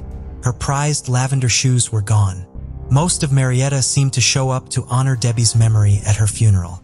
Thousands of people were packed into Roswell Street Baptist Church for the service. Debbie was then buried at Kennestone Memorial Park. Debbie's body was found approximately 6 miles away from where she was abducted. Dr. Larry Howard of the Georgia State Crime Lab examined Debbie's body and determined that she had been raped. The most recent statements from authorities say that Debbie's cause of death was strangulation, but earlier ones state that she had been suffocated. It has been reported that Dr. Howard believed that Debbie died as the result of her killer using her coat to cover her face in an effort to muffle her screams while he raped her. A geologist was brought into the investigation to analyze dirt samples taken from Debbie's clothing. They identified dirt from 2 different locations, one from where Debbie's body was found and another ultimately matched to clay from the Dixie Cast and Stone Company on Powers Ferry Road, some 3 miles away from where Debbie's body was found. This led investigators to believe that Debbie was killed on the Stone Company property and that her body had then been dumped in the wooded area where it had been found. Brown hair was also found on Debbie's body, and the lab determined that it came from a white male, most likely between the ages of 18–30. Police conducted numerous interviews and followed up on hundreds of leads, but Debbie's killer remained unidentified. The death of Debbie and the lack of punishment for her killer obviously took a massive toll on her family. She was my baby, and I loved her so much. I couldn't understand why it was her instead of me. It was the way she had to go that hurt me so bad. And it still hurts. I would at least like to know who done it before I pass away, Debbie's mother, Juanita, said in July of 2018 as she battled leukemia. Juanita, unfortunately, did not get her wish to live to see her daughter's killer identified. She passed away on September 17, 2018. In accordance with her wishes, her ashes were buried alongside Debbie's body. Describing what losing Debbie felt like to reporter Jessica Knoll in 2018, Debbie's father John tearfully said, "Somebody took my baby. Tears you up, literally tears you up. I was like a zombie around here for a while. It's just like taking a big chunk out of your body. When I found that out, it was just like losing a part of me being gone.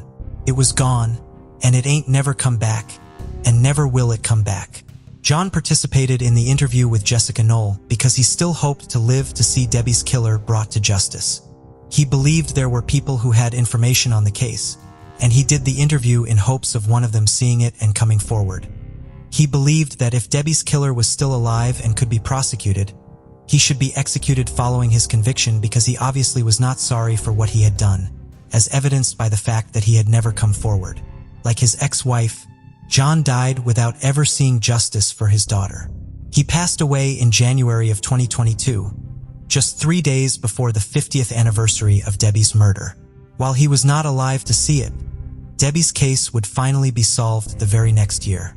By the times of their deaths, Debbie's parents at least knew that police were still looking for their daughter's killer, and that technology that had not yet been available at the time of Debbie's murder was being used to hopefully solve the case.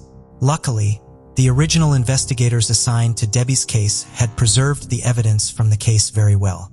What would prove to be the 2 most useful pieces of evidence in the age of DNA testing, the hair found on Debbie's body and a small piece of cloth found next to her body, were preserved well enough to still be usable for testing even decades after Debbie's death.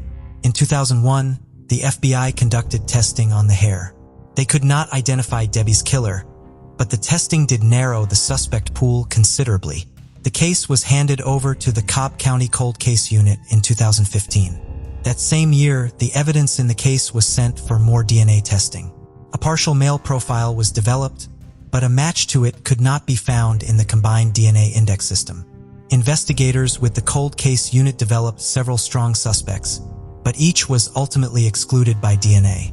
Thanks to extra funding received in 2019, further advanced DNA testing was conducted on the cloth in 2022. A familial DNA profile was developed and investigators used genetic genealogy to search for potential suspects. The Cobb County Cold Case Unit began working with DNA Labs International in 2023. They were able to identify several relatives of the contributor of the DNA from the cloth.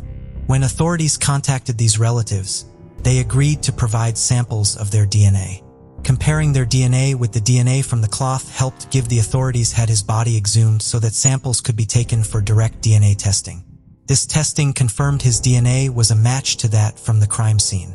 On September 18, 2023, Cobb County District Attorney Flynn D. Brody Jr. announced that Debbie's killer had been identified as William Beale Rose, who had been 24 years old at the time of the murder. Rose could not be arrested because he took his own life in 1974, 2 years after Debbie was killed. Gold case investigator Roy Alter stated at the press conference announcing Rose's identification that he suspected Rose may have ended his life because he was afraid of being caught for Debbie's murder. According to Mr. Alter's conversations with Rose's family members, Rose had been worried about going to jail prior to his death, but his family had assumed his concerns stemmed from minor incidents. Rose did have a criminal record but had only ever been arrested for alcohol-related incidents. He had not previously been a suspect in the case. It does not appear that Rose knew Debbie prior to her abduction. However, he did have relatives who lived in her apartment complex, giving him a reason to be a regular visitor there. He may have seen her playing outside during prior visits to the complex, but her murder appears to have been a crime of opportunity. Debbie's brother, Melvin, was present at the press conference to express his gratitude for investigators and their ongoing efforts.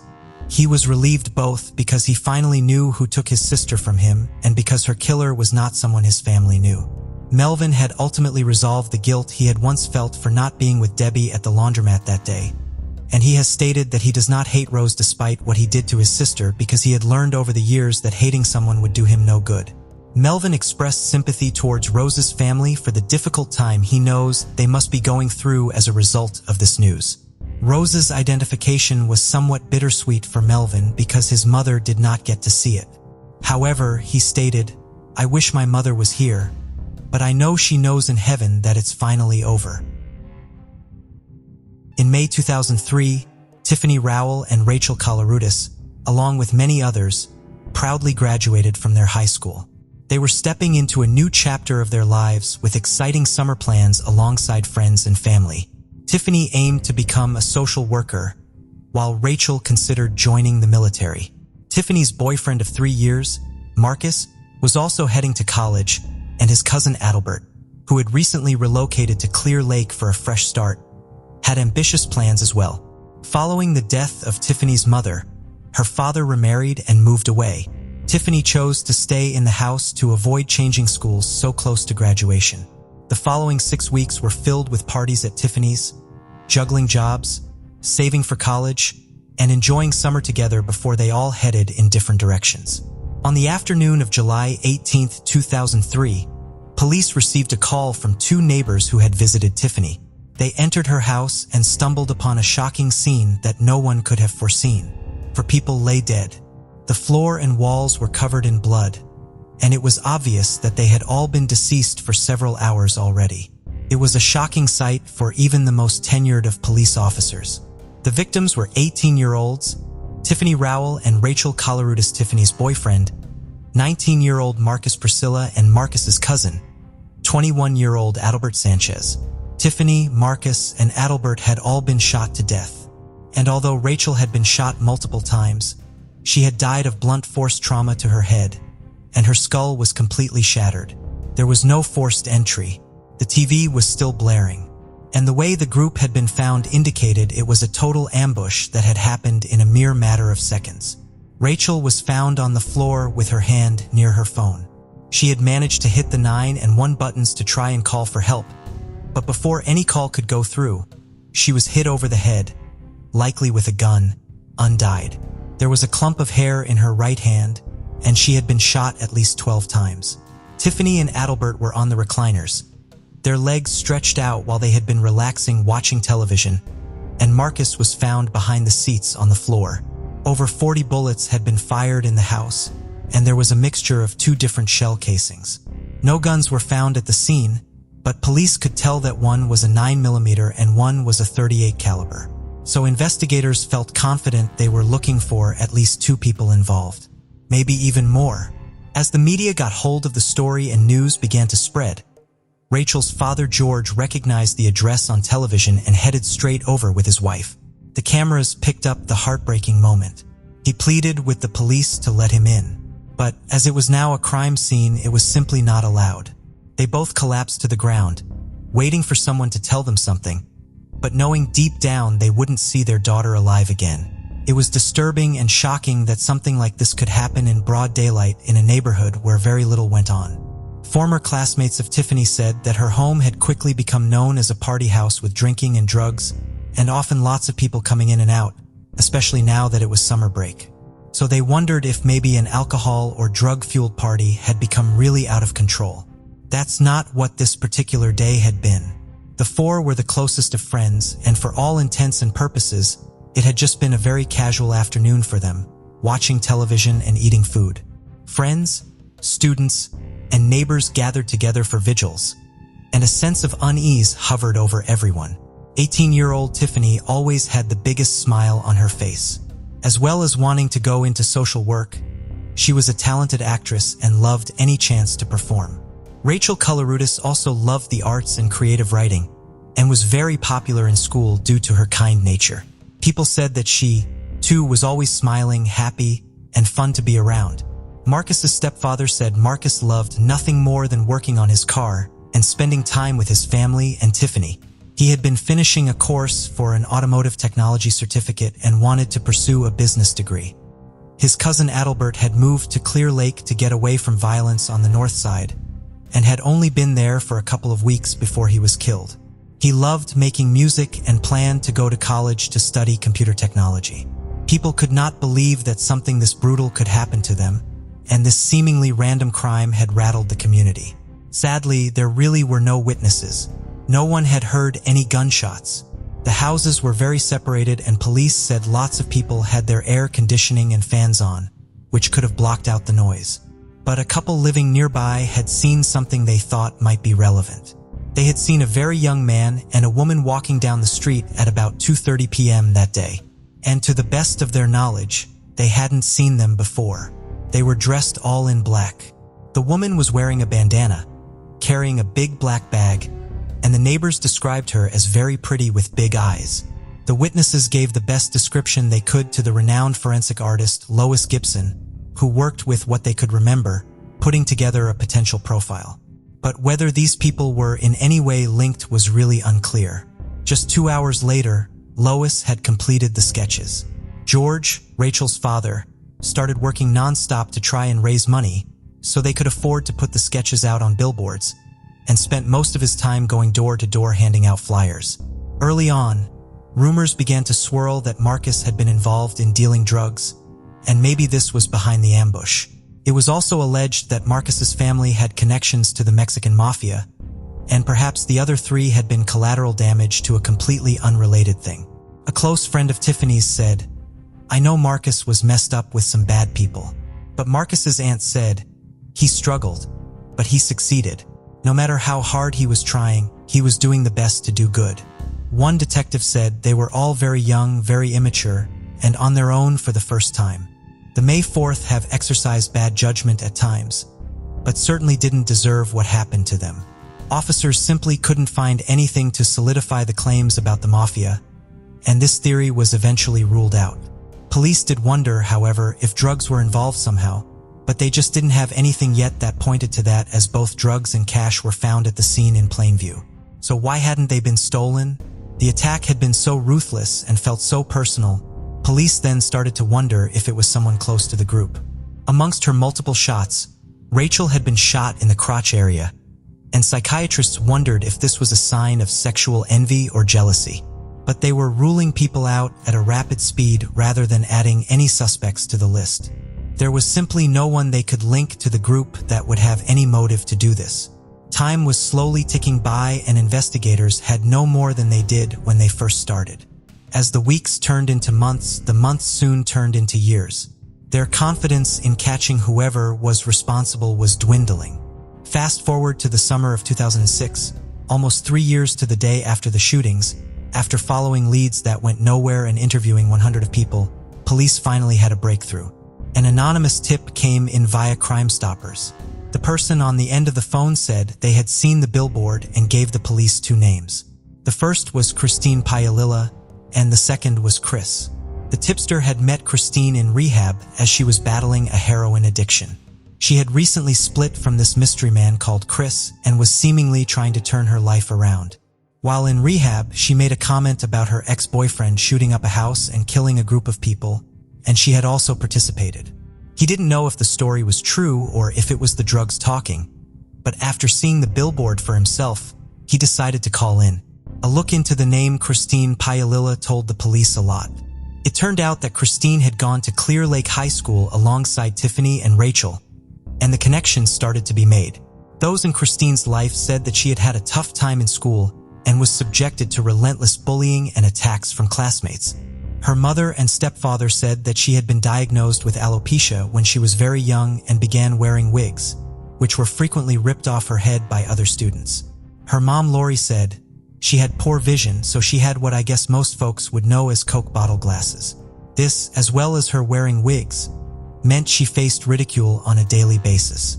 Her mother said that one day Christine came home from school and said, "Mom, I made 2 new friends who were the sweetest girls I ever met, Rachel and Tiffany." None other than Rachel Kolarudis and Tiffany Rowell. People said that the two almost took Christine under their wings, forming a genuine and tight friendship. Rachel and Tiffany started looking out for her, trying their best to protect her from the bullying. Christine's mom said she couldn't speak highly enough about them. How much fun they were, how loving they were, how they had so much fun. Every minute they spent together was lively and fun, and they laughed all the time, and I saw such a change in her personality. Rachel's father also knew of Christine and said Rachel was the kind of person that always looked out for the underdog, always tried to help others. Rachel even kept a photo of Christine in her purse. On the back of the picture, Christine had written, "Damn, we've had some crazy memories. I love you." The 3 teens would often write notes back and forth to each other in class, and Lori recalled that Christine trusted them both so much, she felt okay without the wig on, which is not something she did with many of her friends. The trio would spend hours after school doing each other's makeup and trying on different wigs, having fun, but also making Christine feel comfortable and confident. The girls pushed Christine to try new things and find her creativity. And with this, Christine's confidence began to grow and she was really coming into her own. She got a huge boost when she was voted Miss Irresistible by the student body at Clear Lake High School. She finally felt like she was leaving her past behind. Christine soon met Chris Snyder. He was 2 years older than her, and the pair struck up a friendship. Lori said she immediately disapproved of this, but said her daughter wouldn't hear anything bad said about him. Chris ended up serving time for armed robbery, and when he got out, he went straight back to Christine, who was now 16 years old. Christine said that she felt bad because nobody wanted to be associated with him, and knowing how this felt, she stood by him. They soon became romantically involved, and Christine had become more and more distant from her family. Lori said Christine clung on to him for reasons she didn't understand, despite him often joining in with the bullying. Chris was using a lot of drugs at the time, and before long, so was Christine. Her parents spoke to lawyers and the police, even trying to get a restraining order against him, but Christine was now almost 18 years old and was making her own decisions. Her stepfather said she felt she was going to be able to fix him no matter what he did, but others said that the toxicity came from both of them, with people often seeing Christine hitting him and shouting and fighting in public. Although this relationship was already on a downward spiral, 2 people that seemed to be constantly positive and have good energy in her life were Rachel and Tiffany, who stayed just as close to her throughout her relationship with Chris. On the day the group were found dead, Lori said Christine had come home in floods of tears, crying through most of the night. She said she was so upset, she couldn't attend their funerals. So, with the police knowing all of this, it begged the question, why would someone that was so close to the victims do something like that? How could Christine possibly have been involved? The only person that could answer that question was her. And officers started searching for Christine Paolilla and Chris Snyder. The hunt for Chris proved harder as he was not living at his last known address. But, thanks to ATM and bank records, Christine and her husband, Justin, were located. They were hauled up in a San Antonio motel, having lived there for almost a year. When officers announced themselves and entered, they walked into what they described as one of the most disgusting things they had ever seen. Used needles, rubbish, food, vomit, and drugs littered the floor. Blood and bodily fluids covered the walls and furniture. They said the smell was unlike anything, and the state of Christine and Justin was quite shocking. Wearing blood-stained clothes and covered in track marks, just before noon on July 19, 2006, Christine Paolilla was placed under arrest. Police said it was clear that the pair were so deeply in their addictions, it was likely a matter of time before they died. For the last 9 months, they had been living in the same room, spending every bit of Christine's inheritance money on drugs. Christine told police she was living off of crackers and spending around $500 a day on heroin, but this amount sometimes reached over $1,000. Justin said Christine hadn't left the room once. Christine's police interview began just before 3 p.m., and over the next few hours, the detective begged her to tell the truth. She admitted to driving Chris to the home that day, but said the murders were all his idea. The plan was to buy drugs from someone inside. Christine said she waited outside in the car before they both drove away. But when Chris said he had forgot something, the pair went back. She initially said that again. She stayed outside hearing no gunshots and seeing nothing wrong. She said she only realized something had happened when he came out holding a gun. After this happened, they drove off and she clocked in to start her shift at Walgreens just 30 minutes later. But the police weren't convinced that this was down to just Chris. Neither were the experts that had analyzed the crime scene. They were still standing by their theory that this was a jealous rage or something to do with sexual envy on Christine's part. Although Rachel and Tiffany had befriended Christine, it was still entirely possible that maybe she didn't believe they were being genuine and wanted to punish them, or her anger at being treated so badly in school had poured over and she had taken it out on them. Officers were trying to get as much information out of her as they could, but as the interview drew to a close, Christine started to grow weaker and more sick. She was transported to Santa Rosa Hospital where she informed doctors that she was used to taking heroin every 10 to 15 minutes and that she hadn't had any since that morning. After she had been given methadone and morphine, they carried on the interviews inside the hospital, but Christine was still pointing the finger at Chris. She was then put on a plane and flown out to Houston before being placed in a jail cell. A final videotaped interview commenced just before midnight. Her story had now changed. She then said she watched in horror as Chris beat Rachel to death. And according to Christine, he had threatened to do the same thing to her and her family if she told anyone what had happened that night. Police were satisfied that she had finally at least placed herself at the scene. They were still looking for Chris and visited his last known address, his parents' house. They told his family that there was a warrant out for his arrest. They began a search of the property. In his father's bedroom was a little safe which contained 2 guns. Both matched the 2 types that they were looking for. But by this point, no one had seen Chris in over a week. Detectives looked at his MySpace page and phone records, which led them to Greenville, South Carolina. But Chris had already learned about the manhunt before police could even find him. Testing the guns soon linked them back to the crime scene. But before they could place Chris under arrest, his decomposing body was found in some woods. He had taken an overdose of pills. It is thought that someone had tipped him off about the pending arrest and he had taken his own life before they could find him. There was now only one person left to talk to, and that was Christine's husband, Justin. He said that Christine had inherited some money after her father passed away, and the couple had bought a small condo with it. Soon after they started living together, a news story about the anniversary of the unsolved murders came out. Christine called Justin in to watch, asking if the billboard picture looked like her. He said Christine broke down and admitted to going to the house to steal money and drugs. She said she was a willing participant, and when Chris started shooting, she didn't hesitate to join in too. Justin also said that Christine had told him that it was her who beat Rachel to death with the gun, not Chris. He said that Christine told him Rachel was crying, asking why over and over, but she didn't stop until she was sure Rachel was dead. Justin said he was completely shocked and scared, but the couple moved out of the condo and went on the run. It later turned out that the anonymous tip that had been made to Crime Stoppers was actually Justin himself. Christine Paolilla was charged with first-degree murder, and she entered a plea of not guilty. In a pretrial hearing, Christine's defense team moved to suppress all 3 recorded statements.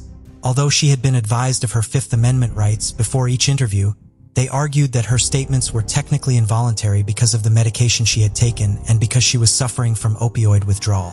But this motion was denied, and the court later said Christine was lucid and capable of understanding the warnings given to her and the nature of her statements. A couple of years later, the now 22-year-old's trial got underway. The defense advised that Christine did not testify. They showed her confession tapes reiterating Christine's statement, saying that it was Chris that had killed the group while she hid.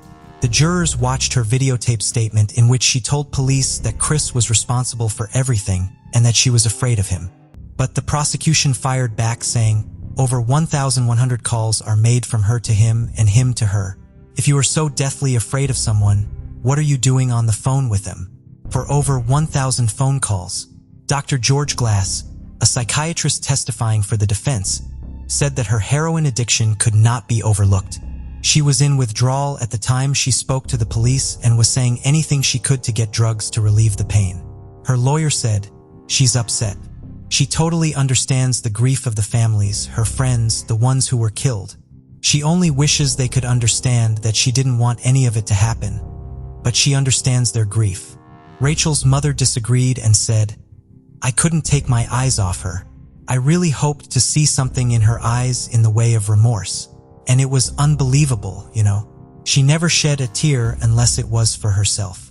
The prosecution said there was plenty that pointed towards her being involved directly, and the fact that she had started her shift at work just half an hour after the ordeal, instead of phoning the police, showed that she was no victim. Her statements were inconsistent, and she had already admitted to 2 people, one of which was her husband, that she had actively taken part of her own accord. The prosecution called her denials and blaming everything on Chris a tired and pathetic tactic. Their star witness was actually her husband, Justin. But the defense argued that Justin's account could not be trusted. They said he was focused purely on money, staying with Christine for her inheritance, and cashing in on the Crime Stoppers' reward by making up a lie. But the jury disagreed. After just 3 hours of deliberations, Christine Paolilla was found guilty. She was 17 at the time of the murders, which meant she would not face the death penalty. She was, however, sentenced to life in prison with a minimum term of 40 years to serve. She will be eligible for parole in 2046, when she will be 60 years old. More than 5 years after the murders back in July 2003, the families of the victims said that they felt the guilty verdict would finally allow them to begin moving on with their lives. Christine has filed many appeals since her conviction, but all of them have been denied. Houston Police Sergeant Brian Harris said that he believes that Christine still does not own her part in the crime. For her to truly come to grips with what she has done, she has to acknowledge that there's a darkness in her soul, he said. Christine's stepfather Thomas said, "I'm very sorry for these families and their loss. The guy who did this is dead. He was very, very bad. He was a predator. My daughter is paying for someone else's sins. My daughter doesn't deserve this. My daughter is a victim too. It's hard to know exactly what happened that fateful afternoon and why it did. Police say there were 6 people at the scene. 5 of them are now dead, and 1 of them isn't talking. So with this, it is likely that the full truth will never be fully known." The aftermath of that awful day is still widely felt, with Rachel's father calling it an earthquake for the families and community. Marcus's stepfather said, "Our lives are very different now. We see things differently than before, and we know that we will never again feel the sense of hope that we used to feel." On January 13, 1996, in Arlington, Texas, Amber Hagerman was riding her new pink and white bicycle that she'd just gotten for Christmas. In the parking lot of an abandoned Winn-Dixie grocery store, the 9-year-old Girl Scout was with her 5-year-old little brother, Ricky. They were playing down the road from their grandmother's house, when apparently Ricky remembered they were only supposed to go around the block and headed back home. Amber stayed and continued to play around the parking lot. It was a Saturday, and they were at their grandparents' that day because their mother was being interviewed for a local news special about families that successfully got off welfare and rejoined the workforce. Amber and Ricky left their grandparents' home around 3:10 p.m., with Ricky returning shortly after without his sister. Families soon went looking for Amber, and when they arrived at the parking lot, they saw a handful of police officers surrounding Amber's bike. They were told that someone in the community saw something and that Amber had been abducted. A witness and retired police officer, Jim Cavell, 78 at the time, said he saw Amber riding alone when he saw a black pickup truck and, quote, he pulled up, jumped out and grabbed her. When she screamed, I figured the police ought to know about it, so I called them. Jim gave a description of the abductor. He said that it was a man, Caucasian or Hispanic, in his 20s or 30s, shorter than 6 feet, medium build, with dark hair. He was driving a black pickup truck with no markings or chrome and seemed to be in clean working condition. He noted the time of the abduction was 3:18 p.m., and Amber had only been alone for a few minutes. Law enforcement, the FBI, and locals began a massive search for Amber, and her abduction made national news, but despite the nationwide attention, no other witnesses ever came forward to identify the man or the vehicle. For days later, a man was walking his dog when he saw something in a creek. When he looked closer, he found a body lying face down in the water. Police arrived at the scene, and the body was identified as the missing 9-year-old Amber Hagerman. Amber's body was found less than 4 miles from where she was abducted. She was found completely naked except for a sock on her left foot, and her throat had been cut.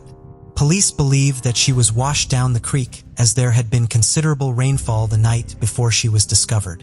Police worked hard to find anything on Amber's murder, but there was little evidence. It was later discovered that she had been alive for at least 2 days after her abduction, making police believe that someone might have seen something. Also, due to the circumstances of the abduction, they believe that Amber was targeted and may have been stalked prior to her being taken. Since Amber's death, law enforcement has followed over 7,000 possible leads. There was a laundromat next to the abandoned grocery store where Amber was abducted. Authorities know that this area had many Hispanic people who may have felt uncomfortable talking to police at the time.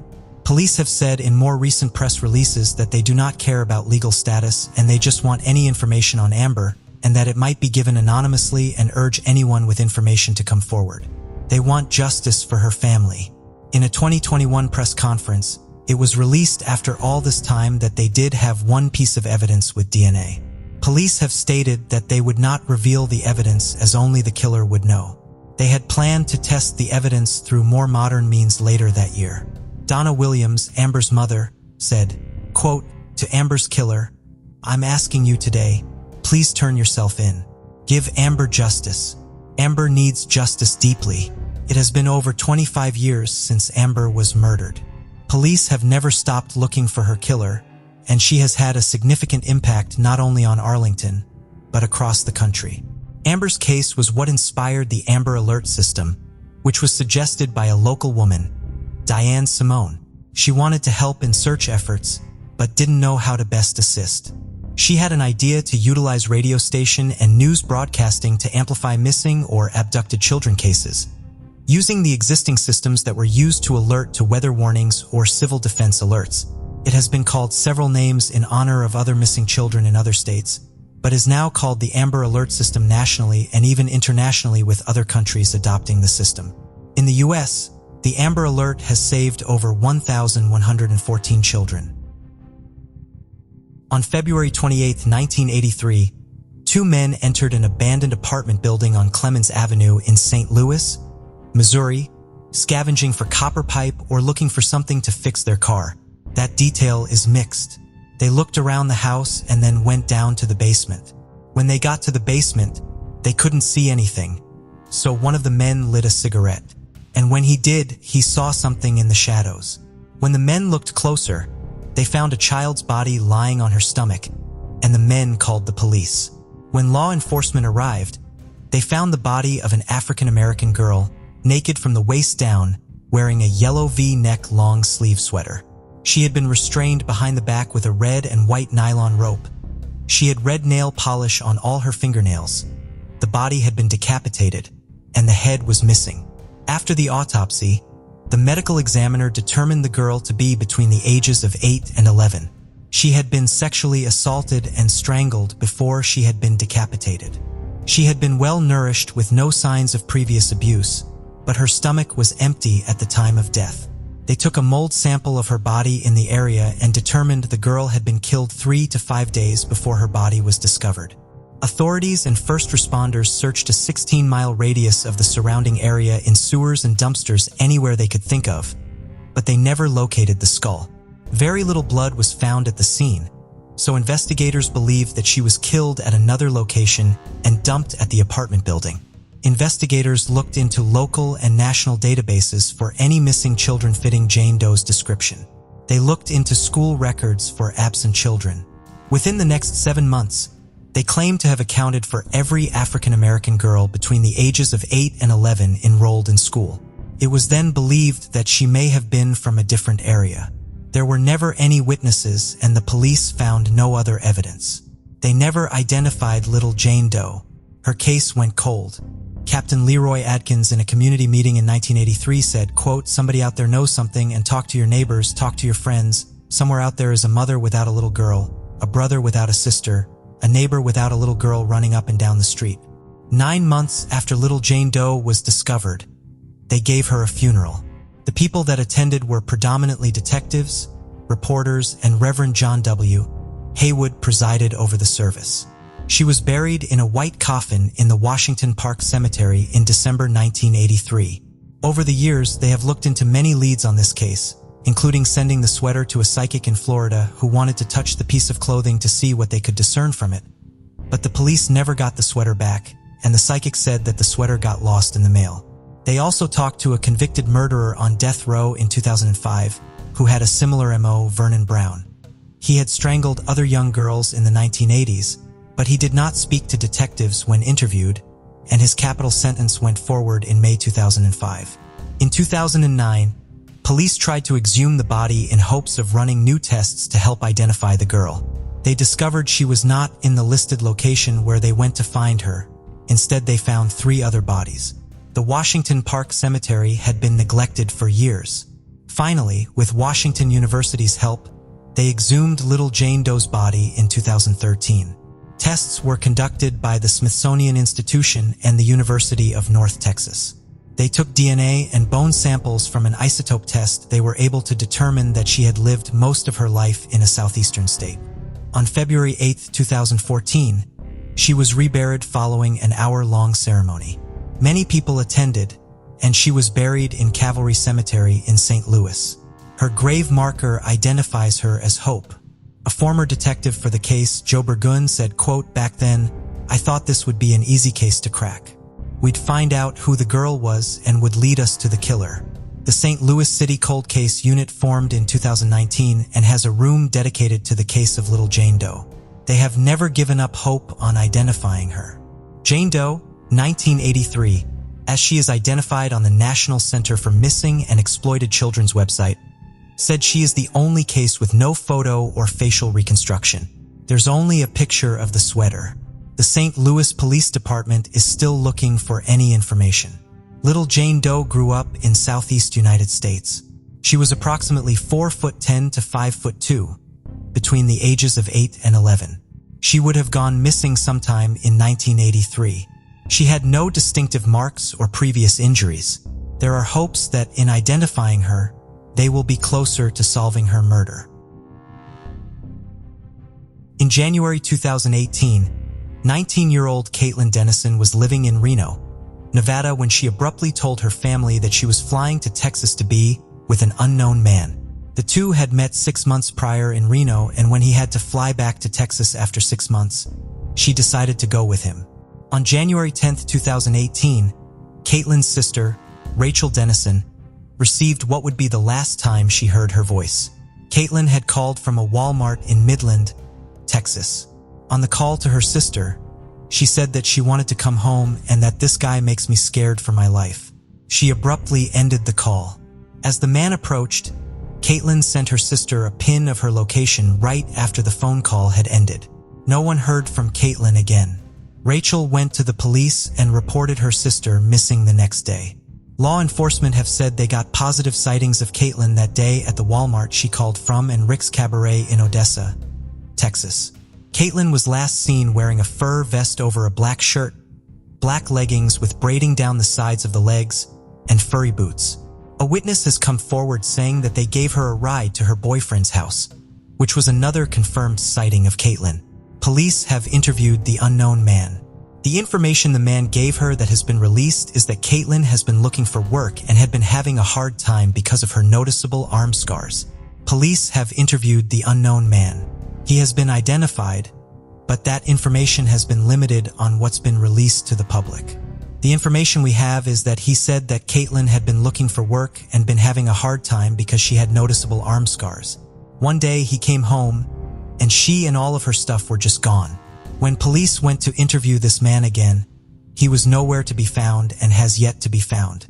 In August 2018, Rachel saw news coverage of a Ring doorbell of a woman in a t-shirt and arm restraints, and she thought it could have been Caitlyn as she had the same build and bone structure. However, that woman was later identified and was not Caitlyn. In this case, very little information has been released to the public by police or covered in the media. But in 2021, a YouTuber, Kendall Ray, released a video giving some more light on the case, causing a new detective to reopen the investigation. Midland Police Detective Jenny Alonzo said, quote, "The case came back to light in November of 2021 because a YouTuber had put her case online, and so it came back to our knowledge that she was still missing. I took on this case, and I believe that there are other avenues of approach that we didn't do back in 2018 that we could do more follow-ups on."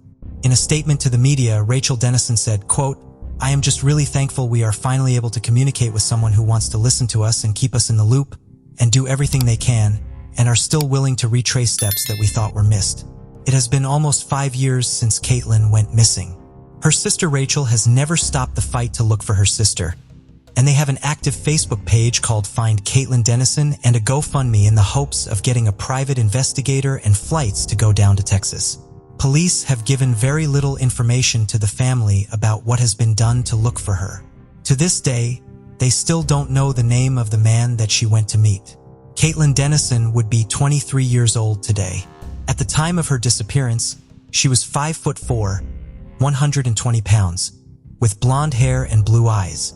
She has an alien head, an M tattoo on her left knuckle, a Libra scale tattoo on her right arm, 2 piercings on her nose on both sides, a bottom lip piercing, a tongue piercing, and a Medusa piercing. She also has scars on her arms and legs. Caitlyn's family and Texas Rangers have been working to find answers to her disappearance and are asking for the public's help. If you may have seen Caitlyn or know of her whereabouts or who she may have been with, please contact law enforcement.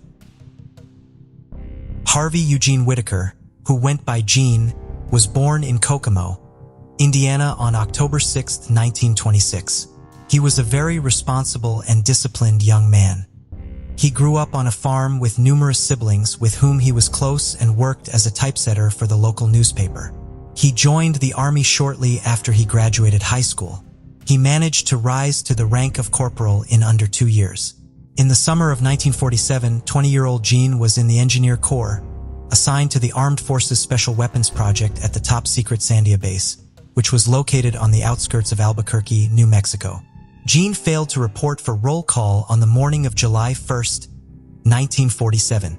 This immediately signaled trouble to his superiors as Gene was a dependable soldier who they could not imagine abandoning his duties. Gene did not smoke or drink and had never gone absent without leave before. The previous evening, Gene had been at a bowling alley in Albuquerque with an Army bowling league. He was an above-average bowler, and because he was so trustworthy, he was made the treasurer of the league. 2 days after Gene went missing, his glasses, shirt, hat, and necktie were found in an alley near the bowling alley. The shirt was bloody. Tears in the fabric indicated that Gene may have been stabbed twice in the back while he was still wearing the shirt. While some of his belongings had been found, there was still no sign of Gene himself or of his body. It was estimated that Gene had between $4,500 with him the night he vanished because of his role as the treasurer of the bowling league. However, the fact that Gene's body was not left behind even if he had been killed during a simple robbery and his position within the military led to concerns that his disappearance may have had national implications. The Armed Forces Special Weapons Project had taken over atomic weapons development from the Manhattan Project following World War II. Sandia was a top-secret base, meaning Jean potentially had access to important and sensitive information. This led to fears that Jean had been abducted by someone who was hoping to extract top-secret information about the base or its projects from him. Jean reportedly had done work connected to the top-secret guided missile program. Spy activities had recently been discovered at the nearby base at Los Alamos. As such, the FBI joined local and military authorities in investigating the disappearance. The War Department ultimately dismissed the possibility that Jean had information worth killing for, but the FBI remained actively investigating the case for several more years. Investigators also considered the possibility that Jean had deserted. They questioned his family members and tapped their phones, hoping to find evidence of Jean contacting them. The last piece of correspondence between Jean and anyone in his family was a letter he sent to his Rose, but it was dated June 23rd, a week before he disappeared. Jean's bank account in Indiana was monitored but never touched. Jean was declared legally dead in January of 1954. Many, but not all of his January of 1954. Many, but not all of his relatives, accepted the theory that he had been murdered during a robbery. His niece, Patty Mawson, however, believes that the circumstances surrounding her uncle's disappearance are highly suspicious and continues to work on his case to this day. She is upset that all of Jean's siblings died without knowing what happened to him and by the fact that he is still technically considered AWOL and a deserter by the Army.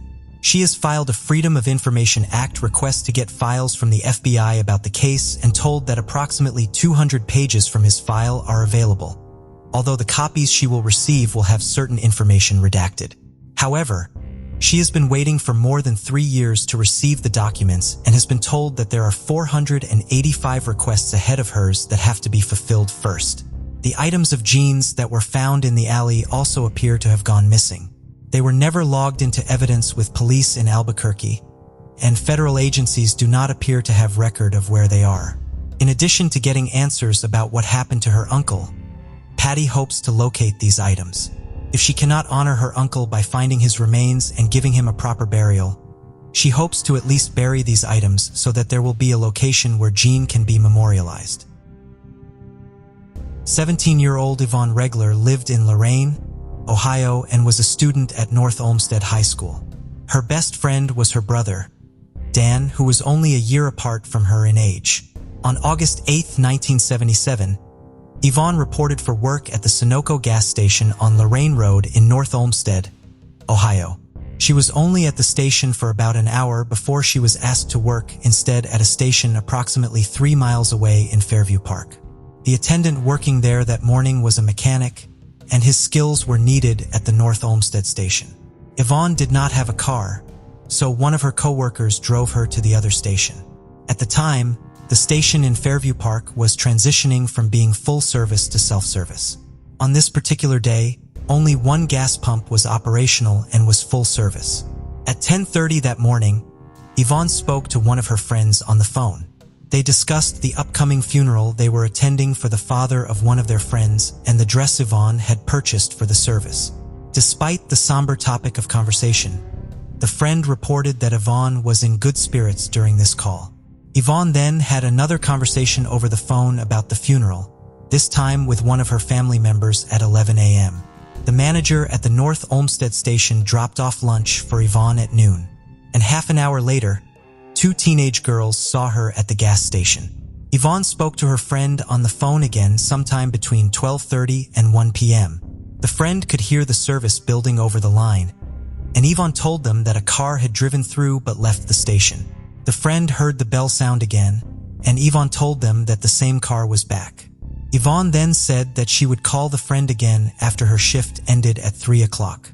Yvonne initialed the receipt when a customer used a credit card to buy gas at 1:25 p.m. Between 1:30 and 2:05, 3 people, 2 customers and a coffee machine repairman, came into the station and found no one there. They were not alarmed, however, and did not contact police. The employee who came to take over for Yvonne when her shift ended was alarmed, however, when he arrived at 2:45. Yvonne was nowhere to be found, but her purse, partially eaten lunch, cigarettes, and book were still there. He called over to the North Olmsted station, and the manager, who had seen Yvonne less than 3 hours earlier, rushed over to help look for her. When he and the other employee could not find her, they called police at 3:30. There were no signs of a struggle inside the station, and there was still $300 in cash in the register. Police theorized that Yvonne had been abducted while she was outside, potentially when she had gone out to pump a customer's gas. More than 100 tips were investigated in the following years. Local, state, and federal law enforcement agencies were involved in the investigation. Numerous persons of interest were identified, but without finding Yvonne or her body, police could only theorize about what had potentially been done to her. Years and then decades passed without any answers in the case.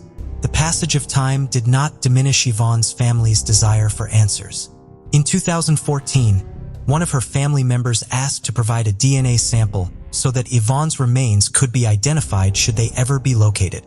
This led to a renewed effort by authorities in the investigation. Police went back and re-interviewed all of the witnesses in the case. In 2016, on the 39th anniversary of Yvonne's disappearance, the Fairview Park Police Department announced that during this process, they had identified a potential person of interest in the case. This man was known to police and had previously been connected to crimes of a similar nature to Yvonne's case. Police made this news public in hopes of encouraging new witnesses to come forward with tips that could potentially help them confirm or refute this individual's involvement in Yvonne's disappearance. The effort did not result in the case being solved. In 2021, the National Center for Missing and Exploited Children released an age-progressed image of what Yvonne may look like at the age of 62. Everyone is doing what they need to be doing on the police side. On my side, all I can do is hope that there will be closure, Yvonne's brother Dan said in 2022. 29-year-old Vita Powers was a dependable employee of St. Thomas West Hospital in Nashville, Tennessee, and the dedicated mother of 2 children. She was very close with her family and was always willing to help them. Ida began May 26, 1982 as normal, sticking to her usual routine. She left her home on 9th Avenue South and dropped her children off at daycare. She then drove over to her sister's house to pick her up and give her a ride to her job at the Continental Insurance office. It was at this point in the morning where Vita began deviating from her routine. During the drive to the insurance office, Vita told her sister that she had taken the day off from work, so instead of driving to the hospital after dropping her off, she would be going home and going back to bed. Vita's sister would be the last known person to see her. Vita did not pick up her children from daycare that afternoon, which was unheard of for her. Her family was notified and the search for her quickly began.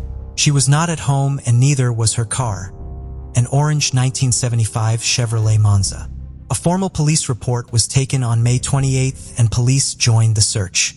Vita's car was located on May 30th, abandoned on 14th Street South near Edgehill Avenue, just a few blocks away from her home.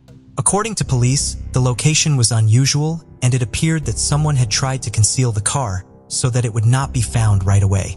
Vita's purse and eyeglasses were found inside the vehicle. This was concerning because Vita had very poor eyesight and relied heavily on her glasses. The glasses being left behind led police to believe that foul play was involved in Vita's disappearance. Police do have a person of interest in the case, but not enough evidence to conclusively tie him to Vita's appearance. The month of May continues to be difficult for Vita's 2 children because it marks the anniversary of her disappearance as well as her birthday and Mother's Day. Vita's daughter Yolanda, who was just 9 years old when her mother went missing, continues to search for her mother and hopes that anyone who knew her mother at the time she vanished or, as even the smallest piece of information will come forward. I'm just keeping it positive. Every day, the Lord wakes me up, is a day for me to try and find her, Yolanda said in 2023. Jason Knapp was a native of York, Pennsylvania. He was hardworking and smart. He was also a perfectionist from a young age, once crying for 3 days because he got a bad grade on a test in elementary school. As he got older, his commitment to excellence quickly paid off. He played 3 sports in high school and had lots of friends, to whom he was very loyal. He was accepted into the mechanical engineering program at Clemson University in South Carolina. He was a member of the ROTC. And in 1998, 20-year-old Jason was pledged into the National Society of Pershing Rifles, a National Military Honor Society. His hobbies also required a great amount of skill as he enjoyed target shooting and mountain biking. Jason normally called back home to speak to his mother, Deborah, in Pennsylvania every day. During their call on Saturday, April 11, 1998, he told her about his induction into the Pershing Rifles and how he and a friend had been out looking for an apartment. This would be the last time Deborah spoke to her son. Deborah did not get any calls from her son in the next few days, which was unusual, but she assumed he was busy studying in preparation for the end of the semester and making arrangements for his housing in the following school year. On April 17th, Deborah finally received a phone call, but it was not from Jason. It was from one of his roommates informing her that no one had seen Jason all week. The last time anyone had seen Jason was the day he last spoke to his mother, Saturday, April 11th. That evening, his roommate had seen him watching a movie in their apartment.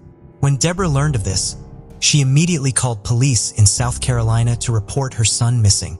Police officers checked local hospitals and searched Jason's apartment.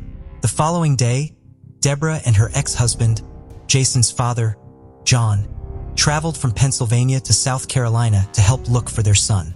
On April 21st, Jason's white 1990 Chevrolet Beretta was reported to police as being parked at Table Rock State Park in Pickens, South Carolina, approximately 30 miles away from his college campus.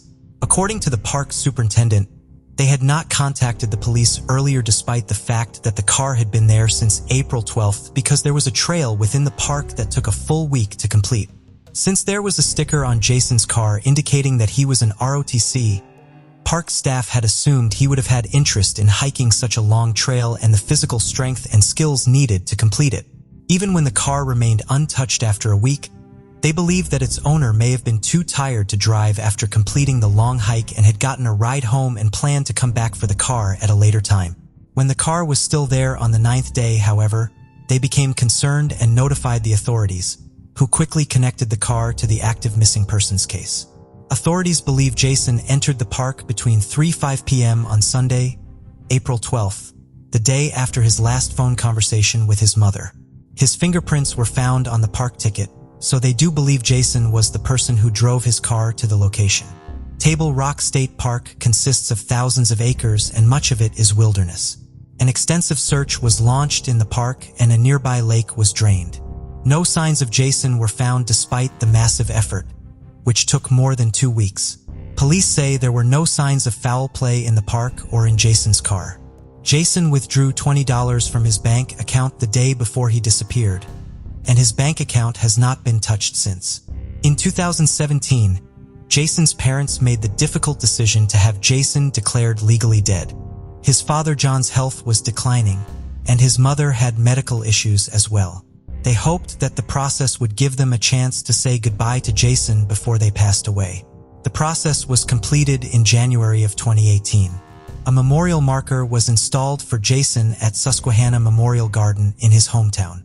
Jason's father, John, passed away in 2019. Even 25 years after his disappearance, investigative efforts to find Jason are ongoing. In 2022, the National Center for Missing and Exploited Children released a new image of what Jason may look like today. Jason's mother, Deborah, had a bench installed in Jason's name at the Botanical Gardens at Clemson. She travels there yearly to remember her son and write him a letter as part of her efforts to cope with his disappearance. She still hopes she will find answers about what became of her son within her lifetime. Pamela Holopainen grew up in the South Porcupine neighborhood of Timmins, a mining town in northern Ontario. Her mother, Holly Kautuk, was Inuit and her family was originally from Nunavut. Like many Indigenous individuals in Canada, Holly was sent to a boarding school. She arrived at the school at the age of 14, and a year later, she became pregnant with Pamela's older sister, Vanessa Brousseau. Pamela was born 2 years after Vanessa. Holly did her best to actively raise her daughters in their Inuit culture and teach them to embrace their heritage in their daily lives as much as possible. Since there were no other Inuit and Timmins, she was active in the local indigenous community, the Cree. Holly would eventually become the president of the Timmins Native Friendship Center. Pamela and Vanessa were very close growing up and relied heavily on one another. They grew up in poverty and therefore had very few toys. So they used their imaginations to make up games and activities together. Pamela was outgoing and outspoken. She had a big personality, which was also reflected in how deeply she cared for others and the great lengths she would go to help anyone who needed anything. Pamela left school prior to graduating high school so she could go to work. Following a brief stint as a waitress, she found a job in a call center where she excelled. By 2003, 22-year-old Pamela had a common-law spouse with whom she had 2 sons. She was a devoted mother. Pamela and Vanessa remained close as adults, and it was common for them to speak multiple times a day. On December 13, 2003, Pamela asked Vanessa if she could babysit her 2 boys that night. Vanessa was unable to, so Pamela made other arrangements. Vanessa went to Pamela's house on December 15th, but no one was home. She continued visiting the house over the next few days to see her sister and drop off Christmas presents for her nephews, but no one was ever at the house. Vanessa assumed that they had gone to spend Christmas with Pamela's common-law spouse's family. Pamela did not call Vanessa on Christmas Day, which Vanessa was very upset about. On December 26th, Vanessa was able to speak with Pamela's landlord. They had not seen the family either. At this point, Vanessa was still under the assumption that her sister was with her common-law spouse's family and simply failing to call her. Vanessa learned that she was wrong on New Year's Eve. That day, Vanessa and her mother were at a bingo hall when a woman came up to them and asked if they had heard about Pamela. They said they did not, and the woman told them that Pamela had left her common-law spouse. Vanessa and Holly then asked where Pamela's children were. They were still with their father. This was an immediate indication that something was not right to Vanessa and Holly. It was conceivable that Pamela would leave her spouse. There was not even a remote possibility, however, that Pamela would go anywhere without her sons. Vanessa and Holly went to police to report Pamela missing. While they made the report as soon as they realized that something was wrong, it had been more than 2 weeks since anyone had seen Pamela. She had attended a house party on the evening of December 13th and had left it in the early morning hours of 14th after reportedly getting into an argument with her common-law spouse and saying she would walk home. Police were not concerned about Pamela's disappearance, telling Vanessa and Holly that Pamela was probably out drinking and would reappear in a few days, a conclusion with no supporting evidence. Vanessa and Holly, understandably frustrated by this disregard for Pamela's well-being, began their own search, organizing friends and family members to create and distribute flyers and to search for Pamela. For months after Pamela went missing, when police finally began investigating Pamela's disappearance, they told her family that they believed Pamela was a sex worker in Hamilton, Ontario. They supported this claim with 2 nude pictures Pamela had taken of herself, presumably for her common-law spouse, that had been found on her personal computer. The case was eventually taken over by the Ontario Provincial Police, but the investigator assigned to the case faced allegations of attempted murder and arson. 2013. The case was sent back to police in Timmins, who told Pamela's sister Vanessa that the case was not active. Pamela's mother, Holly, passed away on December 31, 2007, exactly 4 years to the day after she reported her daughter missing to police. Vanessa Brusso continues to advocate and search for her sister. She is active on social media, sharing her sister's story as well as stories of the challenges facing Indigenous people in Canada. Thank you for joining us on this journey into the depths of unsolved mysteries. Cold cases not only challenge our understanding of the past, but also ignite our curiosity and determination for answers. Remember to subscribe to stay updated on our latest investigations. And if you have any information regarding the cases we've covered, don't hesitate to reach out. Together, we can shed light on the shadows of the past and bring closure to those who seek it. Until next time, stay vigilant, stay curious, and never stop seeking the truth.